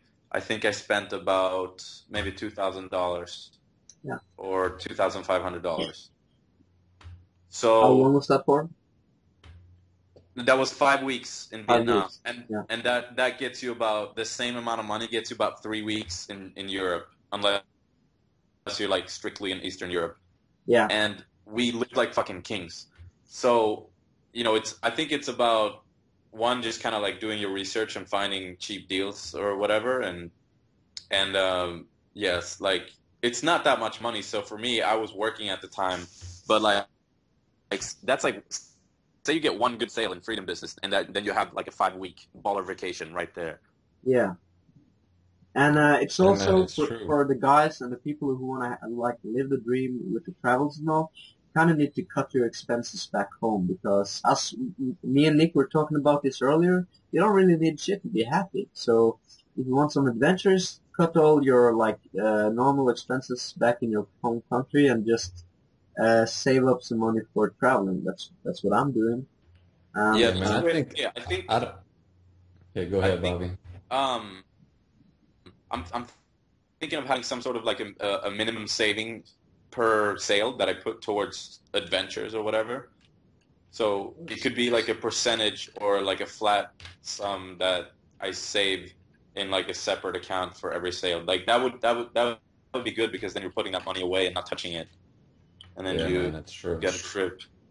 Yeah, I was actually looking into like some travel savings last night, and I think the biggest thing to do, I mean, find cheap deals and things like that, but also like don't stay in a fucking hotel, man. That'll drain your money so fucking fast. Oh Like yeah, just stay for in a sure. hostel or like go to hostelbookers.com. That'll save you like 90 plus bucks at night, hey, depending what city you're in. Nick, I was Yeah. thinking about this stuff, and I was like, yeah, yeah, I should do some hostels too, but it's so fucking, yeah, you gotta sleep in the bunk beds, no, but, and I was thinking about, oh, I can't pull girls there, but hey, that's not really a problem So because, fuck it, man. fuck, you Uh, know how we do it, we fuck the drugs That's true. over, you Dude, know I how we fucked roll. when I was in Vienna. I fucked this Salvadorian chick in the hostel, and there was like 9 Indian dudes sleeping like within 3 feet of me, man. And the Could next have day they woke up and outsourced. they're like, "Oh, you had Could, fun. You had could have fun last night, outsourced the buddy." money. And I'm like, "Fuck it, man. If you Nick, if you could want have Who to do gives it, a you'll fuck? outsourced the figure it out, money man." in that room. If there's some Yeah, or girls in the bath. hostel, they might Or be go a to the bathroom. gangbang I mean, going on, cocksuckers. You know what's up. go to the It's when you're like, bathroom. I fuck, don't. You figure it out, man. There's shit to do. yeah, But the thing I was looking up last night was the one thing I couldn't really figure out to get good deals on is like flights. If in Europe, like some of the local ones, if you use like EasyJet or Ryanair, they're pretty fucking cheap. But like, to get from here to Europe, it costs like 600-700 bucks. But I was looking into like different credit cards that get you like rewards, Yeah. and one of them I was looking at basically gets you like just for signing up and spending like 500 bucks in 3 months will get me like 30,000 miles points. That translates to like 1 or 1.5 trips to Europe, which is like 700 bucks just for signing up for this credit card. And then every, money you spend still adds up on there for miles and stuff like that. So that's lit. Yeah. And then another thing that I saw that I didn't realize is like the majority of flights during like the peak periods, they overbook all their flights by like 5 or 10 people because usually 10 people don't show up to the flight. So they Yeah. want to make sure all The the flights are seats are full. filled. Yeah. The Yeah. seats are filled. And usually if it's in a peak travel period, like by holidays or on the first end of the week and the beginning of the week when business people travel a lot, they have to kick a couple people off the flight because it'll be too overbooked. And when they Yeah. do that, they give you a voucher for the price of the flight. So if it's like $400 flight, they give you a $400 voucher for another free trip just for delaying your flight by a couple hours. So Yeah. this one guy had this blog about this, and he basically travels around, gets flights for free constantly because he picks the most, you know, busy times to get the flights. And then when he walks up there, he goes to the counter beforehand and he's like, "Oh yeah, if the flight's overbooked, I'll be the one to sit out. I don't have anything, that important to do." Yeah. And then, in the back of his head, he's just racking up like hundreds and hundreds of dollars of free flights, you know? Because Yeah. that's Yeah. really the biggest expense. You can get food cheap, accommodation cheap, transportation cheap. Like a lot of places, you don't even need to actually get the transport tickets. You just jump on the fucking bus or train, and hopefully they don't got those guys checking. yeah, and another thing to Yeah. do is, There's a lot of there's like a whole society of guys that are into that whole like getting miles stuff. There's actually like I think it's like a 20-30 minute documentary, and I watched it. It's quite interesting because these guys are very dedicated to getting their miles or whatever. But there was this one guy, American, I think, he found this flight in Thailand that it was like $50, and he got a lot of points from that flight. So he outsourced his flying basically. He got this Thai guy to fly back and forth, back and forth, back and forth, the same route, and just rack the points to him for him. But That then is gangster the, shit, man. the kicker is that he gets a knock on the door from the FBI, and they're like, "Are you smuggling drugs?" Oh shit, you gotta be careful with that. Yeah, and so he told them what happened, and he ended up giving advice to the FBI people on how to get more miles, basically. hey, Bobby, you gotta be careful talking about that shit on our podcast because when I got home from Thailand, I had some motherfucker watching everything coming in and out of my computer. I thinking it's the FBI. I don't know. It's true, man. A specialist in computers, a buddy of mine, he was looking into this shit, and it's like, hey, dude, you have somebody watching over everything coming in and out of your like internet or something. Freddie, man, I think it's your gay secret lover, man. He's trying to walk what's into it. Yeah, he's what you know how I'm kind of jerking off in front of the computer sometimes, and I think some fuckers He turns watching. on that webcam so he can watch you, man. Yeah, they're watching me. Yeah. I get dirty in front of the webcam. But man, another cool thing that I've done a couple of times is Yes. couch surfing too. Like if you're really on a budget. When I was in Turkey, I stayed with this German guy, and he basically had a whole room, bed and everything, and he gives me a key to his place, and he's like, yeah, just come and go whenever you want. Here's free tickets for the bus. If you need anything, let me know. And that was it. And I had my own room. Fucking, it was nice, like a kitchen to cook in. And then he would show me all the cool places, like went to these underground concerts and shit. All free, man. I mean, I bought him a little gift and stuff, but Are you? I thought that was ridiculous, man. He just gives me a key to his place, and he's like, "Yeah, come and go whenever you want." I'm like, "Whoa, man!" Wait, are you talking about like a gay guy or just a cool No, guy? couch surfing. It's a website where you can stay in people's couches for free anywhere in the world, and they volunteer it. Yeah, that's cool. I visited my parents when they lived in Switzerland, and I just started like messaging people on couch surfing, and I ended up meeting up with this girl. Went to her place, and we basically just got drunk with her roommates, and she like, yeah, we just had a. I didn't like hook up with her, but it was just like a good time, and then yeah, just walked home. So like a lot of people on couch surfing are just like cool people that like to meet, You guys? new people. Yeah, there's some of the friendliest people on there too, and they just really. I think that comes with traveling. Like a lot of people who travel a lot are just really, really nice because you need to help each other out, and other people help you out when you're traveling, or else if you're gonna miss a bus and someone will take you there, things like that. It's just a lot more of a nicer environment, the whole travel circuit, than normal life where everybody's just trying to get what's in it for them. Yeah, absolutely. And that's what couch surfing is. It's all people like that, so it's cool. Yeah, that is Yeah, cool. hey, Bobby, you gotta send me the documentary later. We can yeah. Yeah, I'll have to Oh, look that up. yeah. So, and that's like a really important thing. I think everybody's like are so they're like trying to get an apartment and get their shit together like that in that direction. Everybody's going that direction, but everybody loves an adventure. So in your at least in your 20s, that's my opinion though. You should be like instead of growing money, you should be growing yourself. And one of the good way to grow yourself is just doing traveling and having like heaps of experiences. Instead of getting a house or an apartment, get some fucking yeah experiences. Yeah. Yeah, Um, you have like the rest of your life to get your shit together. Like when it comes to an apartment and stuff, and family, you shouldn't be spending too much of your life doing all that stuff. You could postpone it. yeah. You guys know how generally people say that when you get older, time goes by faster. Yeah. Yeah. One of my like old friends, he had like a theory about it, and his theory was like when you're young, you have more experience or like new experience the first time you experience something, and because of that, you probably have more memories because oh, it's the first time I have sex or first time I go swimming, whatever. And then obviously as you get older, there's less like new experiences. So that was his theory to why you make less new memories, and hence it feels like every day is kind of the same and nothing new happens, and so time travels faster.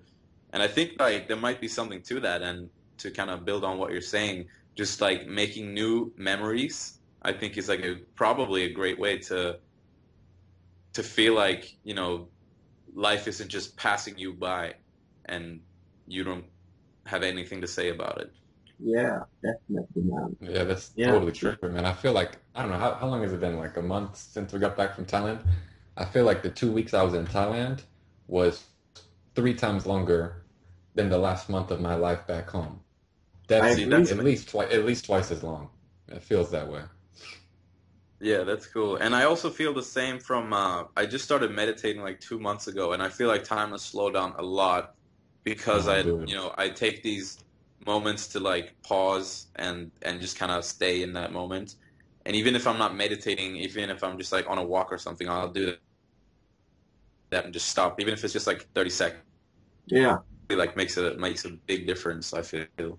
It's funny how, Yeah. like, some days you could be doing, like, a lot of cool things, but at the end of the day you sit down with yourself and you kind of start meditating. And at least for me, sometimes I get a thought and I just burst out in laughter, because life is good and you're sitting down all chill and shit. And yeah, it's so important, like meditating. Yeah, man. Yeah, it's We good were talking stuff. about this earlier, and I was saying like the I've been meditating for like 3 years now, and I think it's probably the best thing out of everything that I've done and for myself, just personally. But Yeah, like a week or so ago, I was working a lot, and I kind of skipped a couple days of doing it and all this stuff, yeah, and I was just really busy, and I went out like 4 days in a row, and was just doing all this crazy shit. And if you look at it like during that time, it was like objectively, all the stuff I did was so much cooler than this week. If you looked it down, I was meeting new girls. I'm seeing this other girl that came over, and I was doing all my business stuff, had a bunch of meetings, was doing good with my school, and had like hung out with my friends, and that all laid out like that looked fucking awesome, right? But then came to this weekend where I kind of just hung out inside, but I was like meditating twice a day and stuff. yeah, I was actually way happier this weekend than I was last weekend just because of I was doing the meditation again and really enjoying what I was doing. It's like how you do things, not what you do. And I thought that was a real interesting epiphany for myself right there, where it's like anything can be fun. It doesn't matter what it is. It could be walking in the park or it could be laying in your bed or reading a book. A lot of times you have these beliefs that, oh, I can only be fun if I'm doing this certain thing. Like it can only be fun if I'm yeah. out partying at a bar with my friends. It's like, nah, man, driving your car and listening to music could be like the most fun thing you ever fucking do. It's how you do it. Or like the old Eckhart Tolle sitting on a park bench for 2 years and being completely like fulfilled. Yeah, Yeah, man, that shit's a little extreme, but exactly. I But maybe would at it least illustrates I the would point. switch benches or some shit, go to a Yeah. different bench for a little bit. Yeah. But yeah, man, I think my life's been a constant process of relearning that lesson. You always forget it. Yeah, As time goes absolutely. on, then you get back, and when you forget, then you realize, and that's just kind of how the environment you're in values the thing you're the doing stuff thing. So that always has an effect on you, and then it's kind of you that brings it back to with your own experience that brings it back to like, oh no, it's actually cooler this way. And then everyone you talk to, everyone you interact day to day has the other mindset, so it kind of rubs off on you, and then it's just going back and forth. Yeah. But as long as you're Yeah, that's growing, that's that's a what's really good important. point.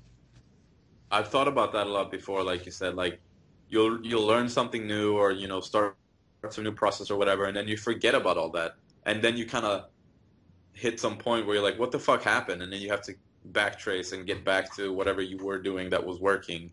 But it's like a constant reminder, or it's a constant struggle to find, that equilibrium of where you're doing really well in business and going out and having fun and being in the moment and all that shit. It's Yeah. just Yeah, back. man. That's how it's been right now for my business because last in the fall I was doing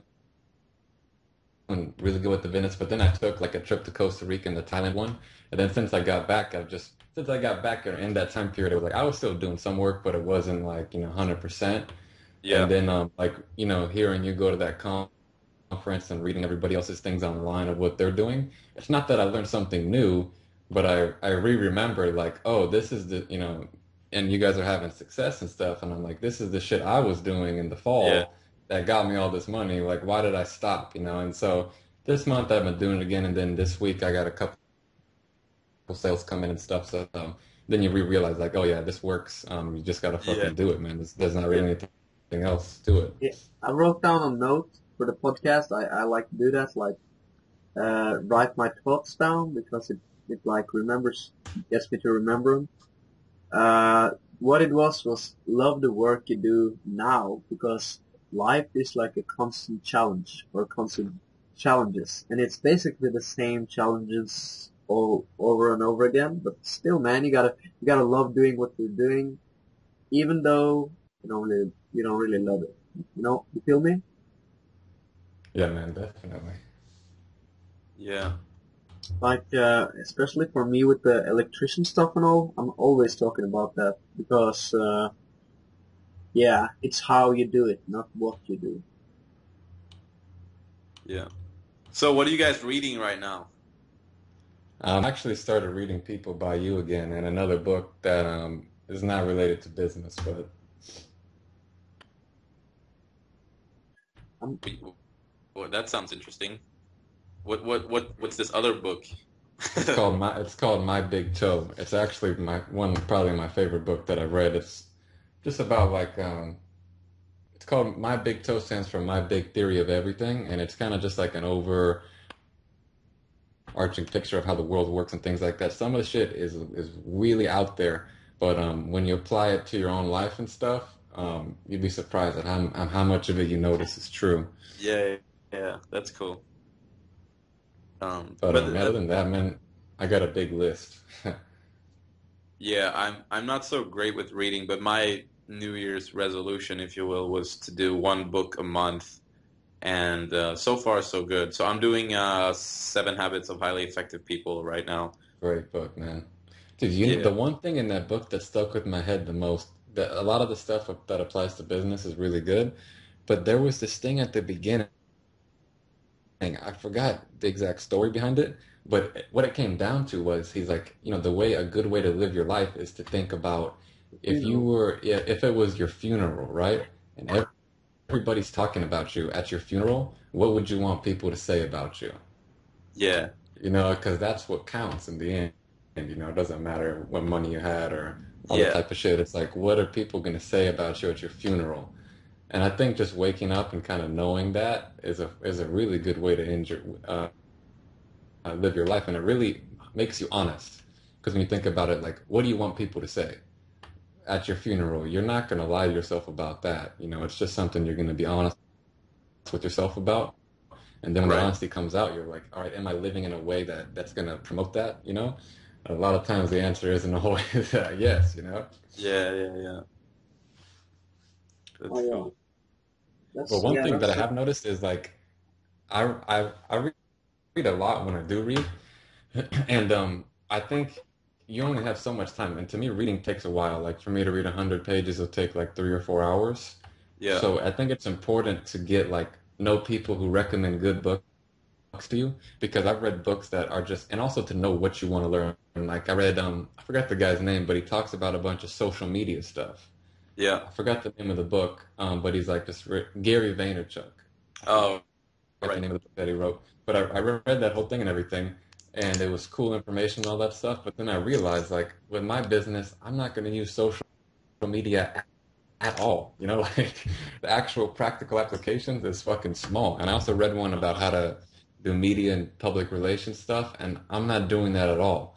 So I Yeah. realized the books that I need to read are on selling and pitching because that's all that I'm really fucking doing.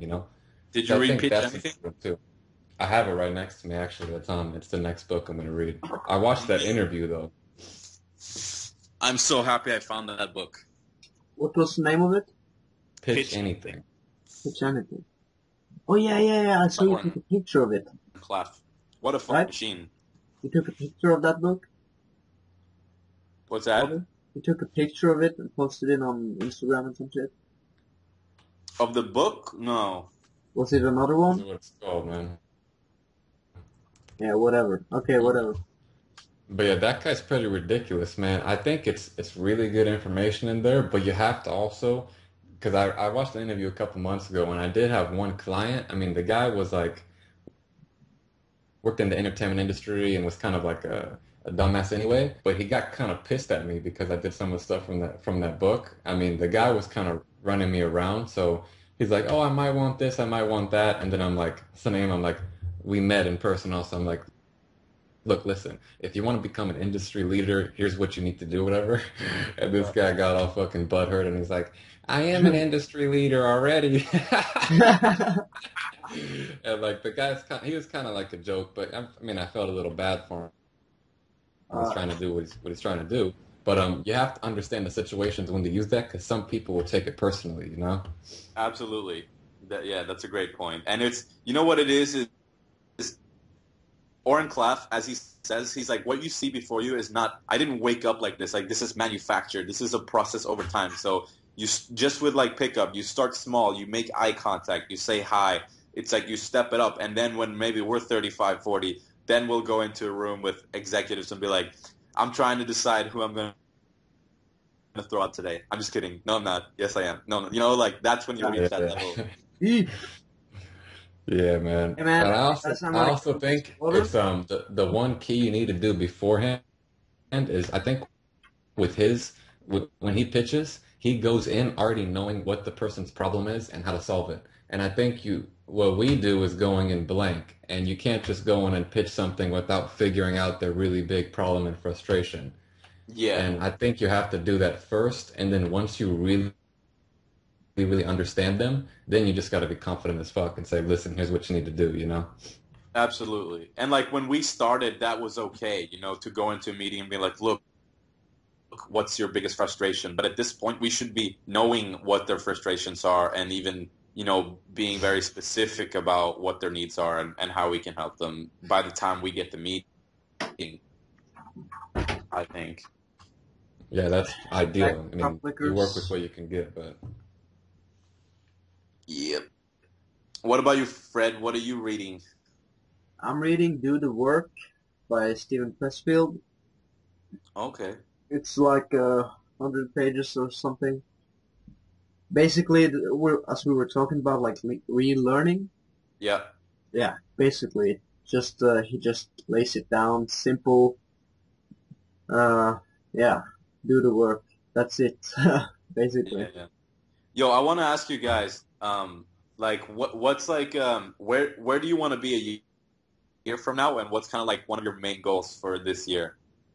Okay, I'll go first.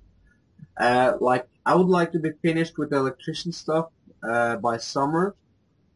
Uh, yeah, I started on that, so I want to finish it, and I want to do some traveling, have some adventures, and I want to get my business up and running and getting in sales constantly, like living off it.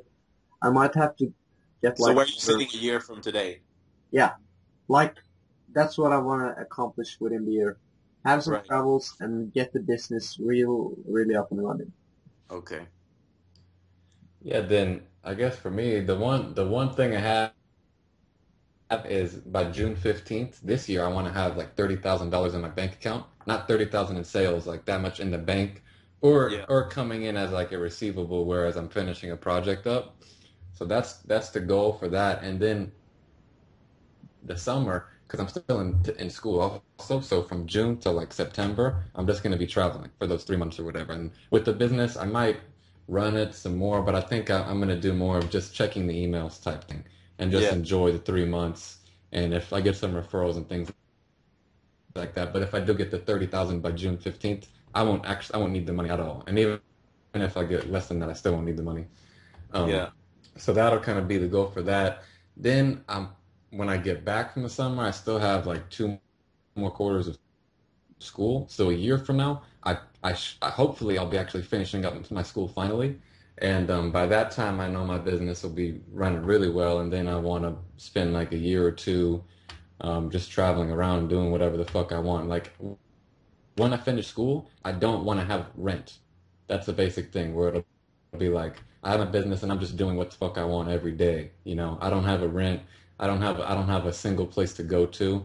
Yeah. And then in terms of other things, um, I really realized this week I need to start doing my meditation more, but that's kind of small. And then also just build like a really cool social circle where I live right here of people to go out with, like a group of just dudes and chicks also, Yeah. that are just cool and maybe also bump up the quality of the chicks that I'm seeing and stuff like that also, which I know isn't a problem in fucking Sweden, but some of these American bitches are fat as fuck, man. You know what I mean?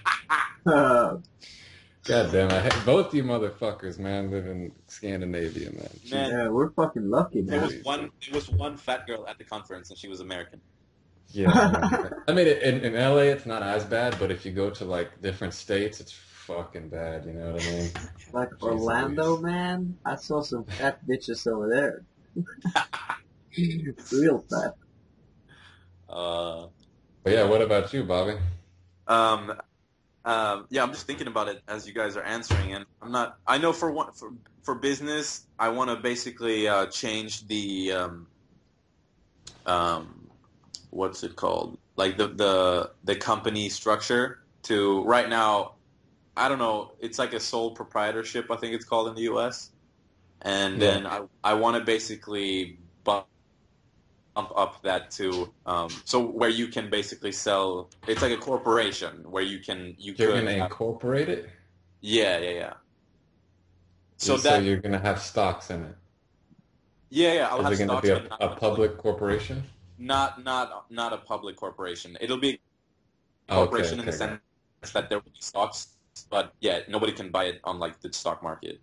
it. I was Uh, about to say, man, like that's a fucking big goal. yeah. No, Can't no. just make a company go public Yeah. in a So what? year. Yeah. So what you need for that here is like say $8,000 and some paperwork, basically. So that is that in itself Yeah, I is know kind of what like you're it's talking just about. like a next step of evolution of my business. Wait, is that like a limited liability corporation, like an LLC? Yeah, that could be it. Okay. It's Um, for less of taxes and all, right? yeah, well, the difference is the way I'm working now is I will get taxed on every single cent I profit, but with an LLC, you can keep the money in the company. So the company owns whatever profits you have, but they're not taxed on, as long as it stays there.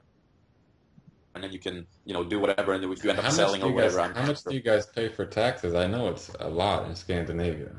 The minimum tax bracket for income tax is 30%. Minimum? And for business, basically, if I as a business owner sell something for 10 grand, I'll probably see about five of that. Fuck, man. But I mean, what are I guess you guys get like health benefits and things like that as well. So I mean, is Yeah, what are the benefits to paying 50% Dude, I'm so taxes? fucking healthy. I don't need that shit. we live very comfortably in this part of the world. Like, as a business owner, you probably aren't seeing the benefits as much. But if you're hired by a company here, they can't like fire you unless you've done something fucked up and you have, free food in schools and you can go to university free, you have free health care, all that stuff. It's very socialistic. So like a lot of, the Yeah. gap between the rich and the poor is very, very small. You gotta jerk off in front of your boss if you want to get fired. Yeah, like it's crazy. Yeah. Um, Cool. but So and what are your Now, other goals outside of business and things like yeah, that? outside of business, I'd like to maybe go, obviously go travel. I'll probably be in the U.S. in August, and I'd like to do a boot camp with RSD. I'd like to keep reading and meditating and learn Polish. I'll probably go to Polish? Poland at some point. Yeah, I'm half Polish. Dude, talk about traveling cheap, man. When I was in Poland last year, I stayed in a hostel, Yeah, 4 euros per night with free breakfast, man. yeah, man, it's so cheap down there. And It's Hey, so Nick, we cheap. gotta go to I was in Poland. Krakow. There's such a like it has like the most bars per like block at Yeah, anywhere. yeah, yeah, It's just like a little tiny city, but yeah. has everything you need. What hostel did you stay at? It was like called Orange Hostel or something like that. I forget Okay, exactly that's where it was. I was there as well last summer, but that's not the one I stayed at. Yeah, I want to go back in the summer because I went and it was fucking cold, man. It was like February. I was thinking about, like, you remember we were gonna write down 25 things to do on the travel tomorrow? Dude, I forgot to fucking do that, man. Yeah, me too. But one of the thing I was thinking about writing down was like doing some kind of a bar jumping where you take one beer at one bar, but you have to have like a lot of bars. I've never done. Like a beer at a like a pub crawl, but you drink one beer at every bar or something. Yeah, or a drink or whatever, and you get Yeah, fucked. that'd be cool. Yeah, Get crunk. get drunk and be somebody, cocksucker. Dude, oh yeah, that I forgot. I was. You reminded me of something when you're talking about it, but I think you were the one who first showed me that Miami Ultra video. Holy Yeah, yeah, fuck, yeah. man! I wanted to go so bad, but that shit's basically sold out, man. And to get a ticket to Miami, like right now, costs as much. I could get a ticket to like London for less money than a ticket to Miami. Oh It's wow. fucking ridiculous, man. Yeah. Yeah, we'll just do it next year, man. I'll join you. Dude, that video is like one of the. I used to watch that before I would work and shit, just to inspire Yeah, me, man. it's amazing. That looks like the craziest fucking party I've ever seen in my entire life, man. Yeah. Yeah, and it's in the middle of the day, right? It, I think it's just for like 3 days straight, man. It doesn't stop. Hey, One of my people, friends went like 2 years ago, and I was talking to him about it, and he said it was awesome. I have some fucking science to drop, people. Like festivals, I love that shit, but I don't know if I've been telling anybody about this, but like eating pussy is my specialty. Like, Hold on, let me just ask something. What is the theme of this podcast? Because I'm a bit confused at this point. oh yeah, it's everything, man. Yeah, but I think I, we didn't brief you on that. It kind of just happened. But yeah, go ahead, Freddie. Explain it to me. okay, man. So, I was at this festival. Okay, so I'll do a story with a lesson. Okay, so I was at this festival and it was the last night. Yeah, I think you wanted to know the theme of the podcast first, man. Oh, first? Oh yeah, okay. Of the podcast. Like, we're gonna discuss some business, books, Eating pussy. eating pussy, travels, and just life, man. Sex. Yeah, man, it's called F&N Raw Uncut, and it's basically just meant to be raw and uncut about what's on our minds, talking about life and stuff, and whoever can relate to it can relate to it and learn from it, listen to us, and talk with us, and then want to Love get it. other people on here who have interesting shit to say also, so people can learn from that as well, you know. Sweet. But the one, I guess if there's one main theme, it is raw and uncut. So whatever the fuck is on our mind, we say it totally uncensored. So yeah, if you listen to some of the other ones, they're Shit, just like motherfucking cunt, whore, yeah, bitch. ridiculous shit we talk about, man. And now Yeah, Freddie's about to get in some story about eating some fucking dirty ass pussy that gave him like herpes or something. Thank Alright, shoot, Frederick. shoot. Okay. Yeah, so I'll give you the whole story. I'm at this He's just festival. waiting to tell this shit, man. You could tell he's just waiting to fucking say it, man. Yeah, man, I gotta drop some science here, man. Yeah, let's do it, People man. know. Let the people know what's up. Okay, so the festival, Norway. Last night, I'd met this girl a couple of days earlier where we were in love. I loved her. She loved me. And shit was on. We were about to fuck as soon as we got back to Pensacola or the camp. But when we're supposed to go like back from concerts, she kind of ran away to say hello to some friend. I was like, hey, oh, stop being drunk. I hate you. And I kind of left her. And I kind of tried to bully her friend. And when I met my girl later on, she kind of hated me. So I was totally heartbroken, down in the dumps, and I went over to my friend's like camp, and there was this girl there who was like in love with me, but this is like the only fat chick I ever did it with, and I'm like, oh, I'm so depressed, man. This is my last night, and I didn't get to fuck my girl, blah blah blah. So this fat chick, she like totally picks me up, and I like, okay, fuck it. I take her into the forest, and I go down on her. And dude, that is something you do not want to do on a fucking festival, man. That shit was dirty as fuck. Wait a Did you second. find some fucking bacon down there, Doug?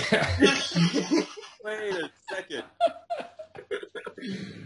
Okay, so, Wait, so did you I was, that say she shit was a was fat smelling of chick? AIDS. Oh man, you said she was a fat chick. She wasn't that fat, but man, she had the bacon down there, as Nick was saying. Oh, it sounds like you found You a found blue some whale. fucking bacon and a bag of potato chips and some fucking pig fat or something else on there, man. Yeah, A man, fucking it was Twinkie awesome. popped out of her ass. Oh, dude, I should have had like a condom on my tongue. Yo, yeah, that is true, man. From being at a festival all day, that shit's just getting like sweaty and dirty and man. Not showering. Why'd you do it? Why'd you do it, Freddie, man? Why'd you do it, man? Why I did Fish. it? You Why'd like you go fish down on sticks? her if you knew that shit? Yeah. I didn't know. What the fuck do I think? Why the fuck do I think I'm telling you guys? Yeah, I mean, you could have gone down and been like, whoa, and went back up, you know what Good point. I mean? Note to self. Next time you don't like the pussy, stop. Yeah, and yeah, smell it first. No, because I had like smelled bad pussy before, but I knew, so I just dived right into that motherfucker. Yo, we need to get you better girls, man. Yeah, man, totally. But I would never fuck this girl if it wasn't for like the girl I was supposed to be with, the hottie. But she totally dumped me, and I was down. I was depressed, and You were she vulnerable. she, You were she got the vulnerable best of me. The fat to chick stink, she man. got the best. You're vulnerable to the stinky pussy, man. It's all right, dude. Happens to the best of us, Doug. Fuck. Hey, but it's better than nothing, right? Yeah, I fucked her too, man. But and yeah, it wasn't. I've only fucked one fat chick or like chubby. She wasn't that fat, but Now you can cross it off your bucket list. yeah, yeah, gotta try it, man. It's not that bad. You just close your eyes and Maybe I will put a fat chick on my bucket list. yeah, do it. It's Yeah. she was like If I'm gonna do that, she's gonna be really fucking fat, though. You know what I mean? I just want like the fucking Like, supersized shit. like she's got to be so fat it feels like you're doing her a favor. Yeah, man, yeah, you I could did. like fuck, you could fuck her roll or something, man, if you want this shit. Oh, You know, come like real on. fat. She wasn't real fat. Uh, Like this, it's gotta be difficult just to even get down to her pussy. Man, you gotta like start moving shit and wading through the whatever that shit. I don't know, man. Why the fuck we talking about this, dude? I don't know. That's, Fuck it, Freddie, man. Had to tell a story. yeah, had to. Yo, how about this? Have you guys ever had sex with a chick and then afterwards you're like, man, might as well have just jerked off. uh, Nah. actually, I don't think so. Not a specific time that comes to mind, but Yeah, me neither, man. But one of my friends, this guy bangs really ugly chicks, man, and he says that to me sometimes, man. He's like, right afterwards, I'm just like, man, I should have just jerked off. Oh, oh yeah, But I don't know, yeah. man. I'm I more of a quality feel as the opposed to adventure, you know? quantity kind of person. hey, So, Bobby, you're fucking like. I agree. You shouldn't fuck fat chicks, and especially not ugly chicks. But my motto is, it's better than to jerk off. yeah, man. It's like, Like Freddie was saying, dude, there's nothing like. I remember when I was in Paris or something. There was a similar story to Freddie's. There was this Swedish chick I was with, and she had like one of her friends. And anyway, long story short, we end up going to this like club next door, and we go in there, and it was the weirdest fucking thing. We walk in there, and I'm with these two chicks, and we walk in this club, and there's like 50 people in there, and I'm not kidding, man. These two chicks I'm coming with are the only girls in the whole place, man. You just see like these heads, like like Yeah, all yeah. fucking turning over, and then they wanted to dance or whatever, and so we started dancing, and we just literally get surrounded by like 20 fucking dudes, and they just start coming in like one at a time, and like these girls really want to dance, and I'm like knocking them away, but eventually I'm like, fuck this, is gonna be way too much effort and waste my time, so I went back up to like the bar area, and there was some Australian chick, and she comes to me and she's like, "Oh, what happened to your Swedish girl or whatever?" Like she had seen me with her earlier, and she wasn't really fat, but she wasn't like the best looking thing or whatever. I'm like, "Oh, yeah, I don't know." And then I ended up banging that chick, but it's kind of a similar story, you know. It's like, well, okay, yeah, I'll take it, you know. Yeah, I'm not gonna like go chase these girls around, but hey, if it fucking walks to my doorstep, like, yeah. Just who am I Get to her say no, favorite. man? I ain't rip Mussolini out the like thing. that. But fuck, man. What Sometimes else? you What gotta else you do what got? you gotta What else? do, you know? Yeah. Yo, Bobby, anything else you want to talk about, man? It could be anything. Let's. What?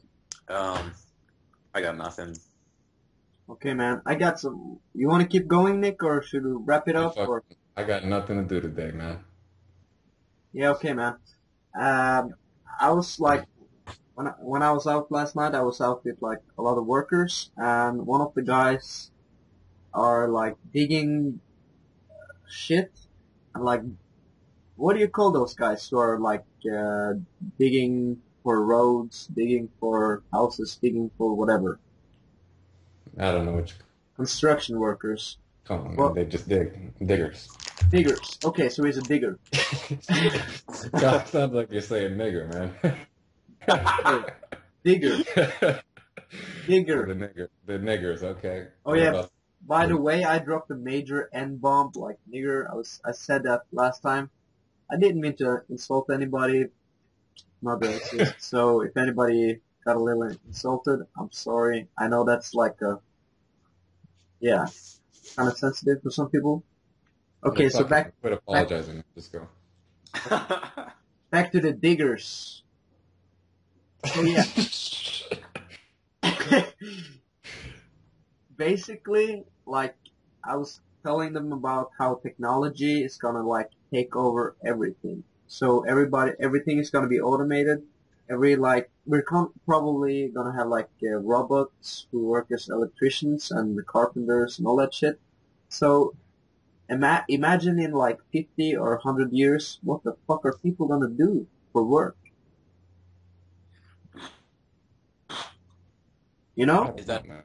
is that a question? I was Yeah. thinking Yeah, I that's the was question. thinking about that a couple of days ago because I don't know. I really think that like 15 years from now, like from what I've noticed, especially like with new companies and startups and things like that, is what they're doing and with computers too is like taking complex processes and making them like a done with a click. Like when I got my new computer, you know, before every time I got a new computer, I'd have to install all the programs again, you know, one by one.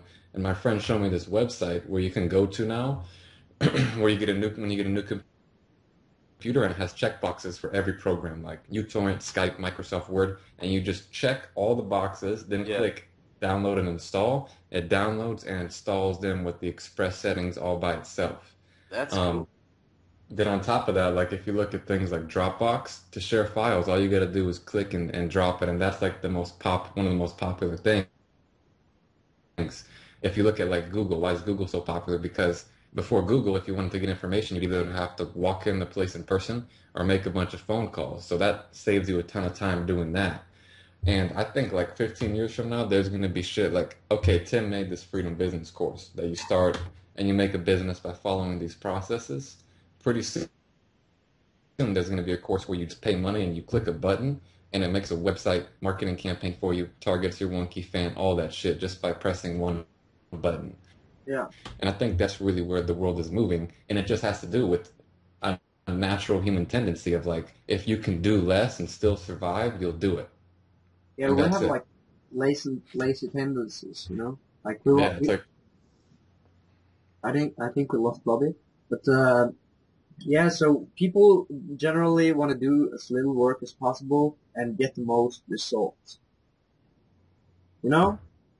that's it, man. And it's like, that's just like a human trait, you know, or I think it's a trait with animals too and everything. It's like, why do more if you doing everything you need to do? And that's gonna get big. Like You know, Google made a car that drives itself now. Yeah. And you got the Google lenses or Gla- glasses, and basically you can control your probably your computer in the future. But for now, you can control your phone and read text messages, look up maps, and write text messages, probably make phone calls and etc. So Dude, basically, I in just like sent the name of a documentary in there that you guys should check out, man. It's called The Transcendent Man. Sorry to interrupt you, Freddie, but in this documentary, this guy over the last 30 years has been like one of the most accurate predictors of like technology advancement. And almost all of his stuff is right, and he actually creates businesses based on his predictions that turn out to be like multi-million dollar businesses just because he foresees, he said, making a business that has a need right now is bad. He's like, you got to make a business where the need will be 5 years from now, because then you'll be the first one with the idea. And in this documentary, he predicts what the next 30 to 40 years will be like. And keep in mind, this guy has like a proven track record. Some of the yeah. shit he says, I just can't fucking believe, man. Like one of the things he says with technology is they're gonna have robots the size of like blood cells that they'll inject into you, and those robots will basically go through your body the size of blood cells and act like warriors and fight like bacteria and cancer and diseases. And they're holy not, shit. it's not like a vaccine. They're little fucking robots that the size of a blood cell they inject in your body that fight off bad shit. Like little robots going around your body, doing that shit. And to me, that seems like even a step towards like combining the human brain with a robotic brain, just, to Yeah, probably like for now, probably not. We're probably not gonna be more upgrade our profitable and things like brain, that. But but fuck, like man, our some of the body. stuff he says, it's like, if that happens, man, the world is going to be way better. Yeah, what was that? So our body is probably body is very like fragile, So I could easily trade my body for like a Terminator body, because man, that's pretty cool. And Because you got a Terminator shirt on? yeah, I do. Fun. Yeah, so it's probably like, and the people are gonna be able to live for much longer, and we're gonna be like way too many people, you know? Like we're not too far away from being able to live like probably twice as long as normal today, just by renewing our brain cells, and because they are the ones who always die first or some shit like that. But that's gonna make a lot of people, and like the value of like every day is gonna be like way less. If we can just live forever, yeah, I think that would suck. Yeah, Yeah. what would be an ideal age? If you could pick an age to die at, what age would you pick? I was just gonna ask that, and I'll answer it.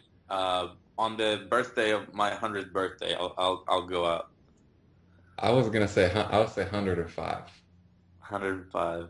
Yeah. Depends on how I would look and if I would be able to like do shit. But with So a like you body age It's like you. normally, like this, it's a probably normal age scale, but you're not debilitated by anything. Like you could still move around, but you're an old motherfucker.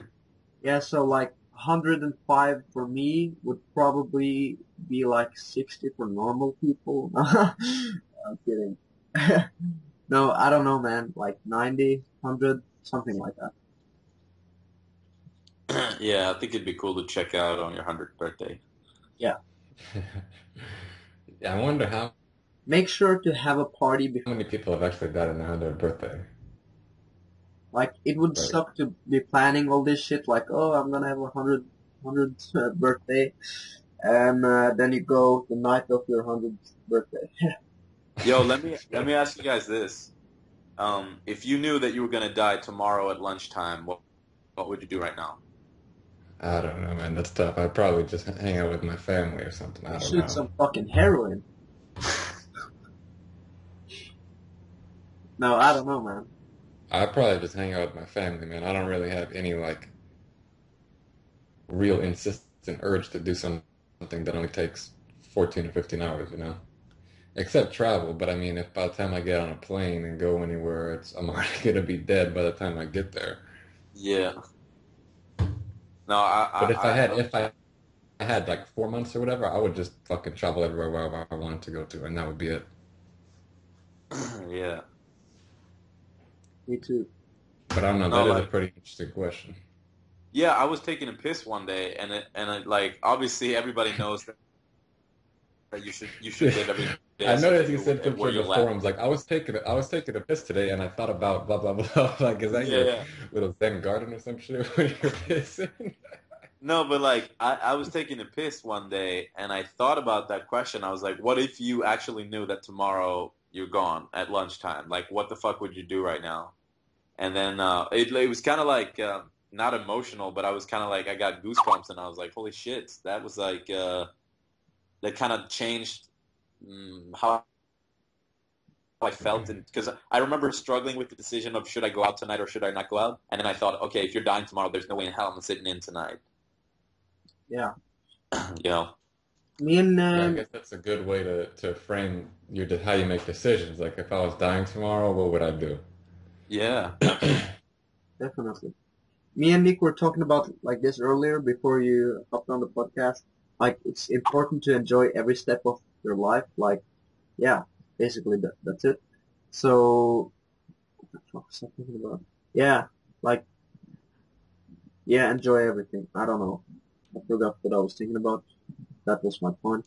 I Yeah, forgot the one rest of it. other thing I was thinking about too that I think like after watching that Miami Ultra video, like that I want to do in next year is just go to places that are like cool parts and stuff, but have like the hottest girls, you know, like the top quality, you know, Yeah. like So events you're like that. If coming you watch here? that video, it's ridiculous. Prof, if I come to Europe in the summer, fuck yeah, man. Stockholm's one of my favorite places. Sweet. I went like October of like 2011, and it was already fucking cold, man. Yeah, yeah, for sure. But I was in such disbelief when I first went there, man. Like my whole life, I never really liked blonde girls until I went to Sweden, man. And then it was like I would walk to the supermarket, and there's like amazing chicks just like in the fucking supermarket, man. I don't know. I guess if you're used to it. Oh, you said you lived in the U.S. though, so you saw the difference, man. It's huge, you know. Yeah, and It's fucking like astronomical, man. yeah, I would forget like when I would leave the country, and then when I would come back to Sweden, I was like, holy fuck, I totally Yeah, forgot about. man. But I think yeah, that's another goal for the next year. It's really like Paris? meeting like high level quality girls. You know, Yeah, yeah. gotta go to fucking Sweden and do that shit, man. Actually, when I was in Costa Rica, I met this Swedish guy, and we're talking about that, and he was telling me that the one place where he saw better looking chicks than Sweden was when he went to the Ukraine. I've yeah, never been, I've but heard I've that heard a as lot of well. other people say that as well. So Yeah, I might have to stop by there also. I don't know. I Yeah. will join you. We'll do it. And those Russian bitches are cold though, man. They don't ever smile. Oh man, How come, man? It's like that's true. You know, you don't get like they always seem like hard to pick up, but I think they're the same. Yeah, they always seem like a bit more harsh. yeah. I mean it. I don't know why. I just know that it's just a cultural difference. And, you know, my dad worked in Japan and now he's working in Russia. And from what he's telling me that, you know, working in Japan, it was kind of like in the beginning, everything is awesome in the beginning. And then like as you get to know people, generally it doesn't really like get that much better. Whereas in Russia, it's like at the first impression is very like hostile and they're kind of like cold, and then as you get to know them, they're just like more open and like easier to deal with, and like actually like really cool people. It's just like a very, very, very different culture. And when I was there, like when you go out to buy coffee or go to a restaurant, whatever, a lot of times I feel like they're fucking rude as fuck. And Oh, yeah? then my yeah, I don't even know. Like that's just because I'm comparing it to other experiences, But but hey, that's yeah. but it's like it's kind of the same way in Norway and Sweden, you know, because talking to strangers and all that's not really that common. Yeah. I was like, me and Nick were talking about this. I think it might have been on a podcast. Like people in Norway, Russia, Sweden, all that shit. It's a very cold country, cold countries, and like if you compare it to Italy, it's a warm country down by the sea. It's got a cool and chill vibe to it, and talking to strangers down there, that's way easier. It's very easy to get into like social circles and get new friends, and it might have something to do with the temperature. Nick Yeah, got I some mean, science here. it's very possible because I mean, it's built up over time, you know. A culture is built up over time, and the fact that it's cold and people generally don't, you know, say we have winter 6 months, so 6 months out of the year, people are like dying to get to wherever they're going Yeah, because it's fucking cold outside. That very well could be a factor in making like Scandinavians quite reserved when it comes to meeting new people and stuff. yeah, but it's funny how we at the same time we have like the highest rates in one night stands. You think that has anything to do with it? You But I mean the think the weather? If there's Scandinavian weather, girls are more open, man. From an outsider perspective, man, I think the Scandinavian girls are really open, man. And I don't think they settle down that much either. From my perspective, man, from the ones I met, because everywhere you fucking travel, you meet Swedish chicks. I don't know why, man. They're always roaming around the world, yeah. but that's what I've noticed with them compared to like a German girl, where German girls Yeah, but always have a boyfriend, you know? I think you're talking about like people are traveling, because Nicola, like the teacher in Italy, she was always telling me about how Norwegian boys and girls were like kind of like to themselves and not too open. But yeah, those are people who are like basically not traveling that much. If you're traveling a lot, you have to be open, you know? Yeah, I gotta ask you guys something, man. That's a little bit like not as related to what we're talking about, but I don't know how it is in like Norway or Sweden. But do you guys ever like meet guys through like the pickup community or through RSD or things like that? Just randomly out. Like I don't know if there's like a little free tour or something, and you meet them, or like in through a forum or something like that, and you guys hang out. Oh yeah, yeah, for sure. How has it been your experience with that, man? Because I've met like one or two really fucking cool dudes, but a lot of I don't know, maybe it's an American thing, but some of these guys I meet are like got a fucking couple screws loose, man. But I think that's kind of what the that community attracts. And I was thinking this now too. I'm like, man, I just want to meet like some normal fucking dudes to go out with that don't know about none of this shit, that just have fun. And like after Yeah, going to that trip in Thailand, man, it was like it was such a big difference between meeting guys from SSM and meeting guys like in RSD free tour, man. The guys from SSM are just like so much fucking cooler and just really relaxed, like about their life and yeah. what they're doing. Some of these other people, it's like, man, they're like all nervous, weird, and they can't talk right and shit like that. And I'm like, Yeah. whoa, man, Well, I, you I know what I understand where you're think? coming from, but fuck, man. I think it's RSD. It's like it's a lot of people, a lot of say young guys, 18, 16, 17, whatever. They'll read the game or whatever. They'll hear about RSD and they just think it's the coolest thing ever. And they'll become a forum like troll and they'll go to the free tour and listen and they won't actually go out and they're a bit socially awkward. And then you have guys that are normal people that find out about it. People like us, people that have normal social skills, but they also want to work on this, part of their life. And then they also start thinking a step ahead, like how can I live an awesome life or whatever. And then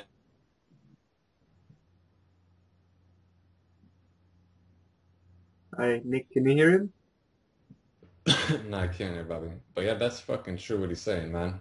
Yeah, yeah, he was talking science.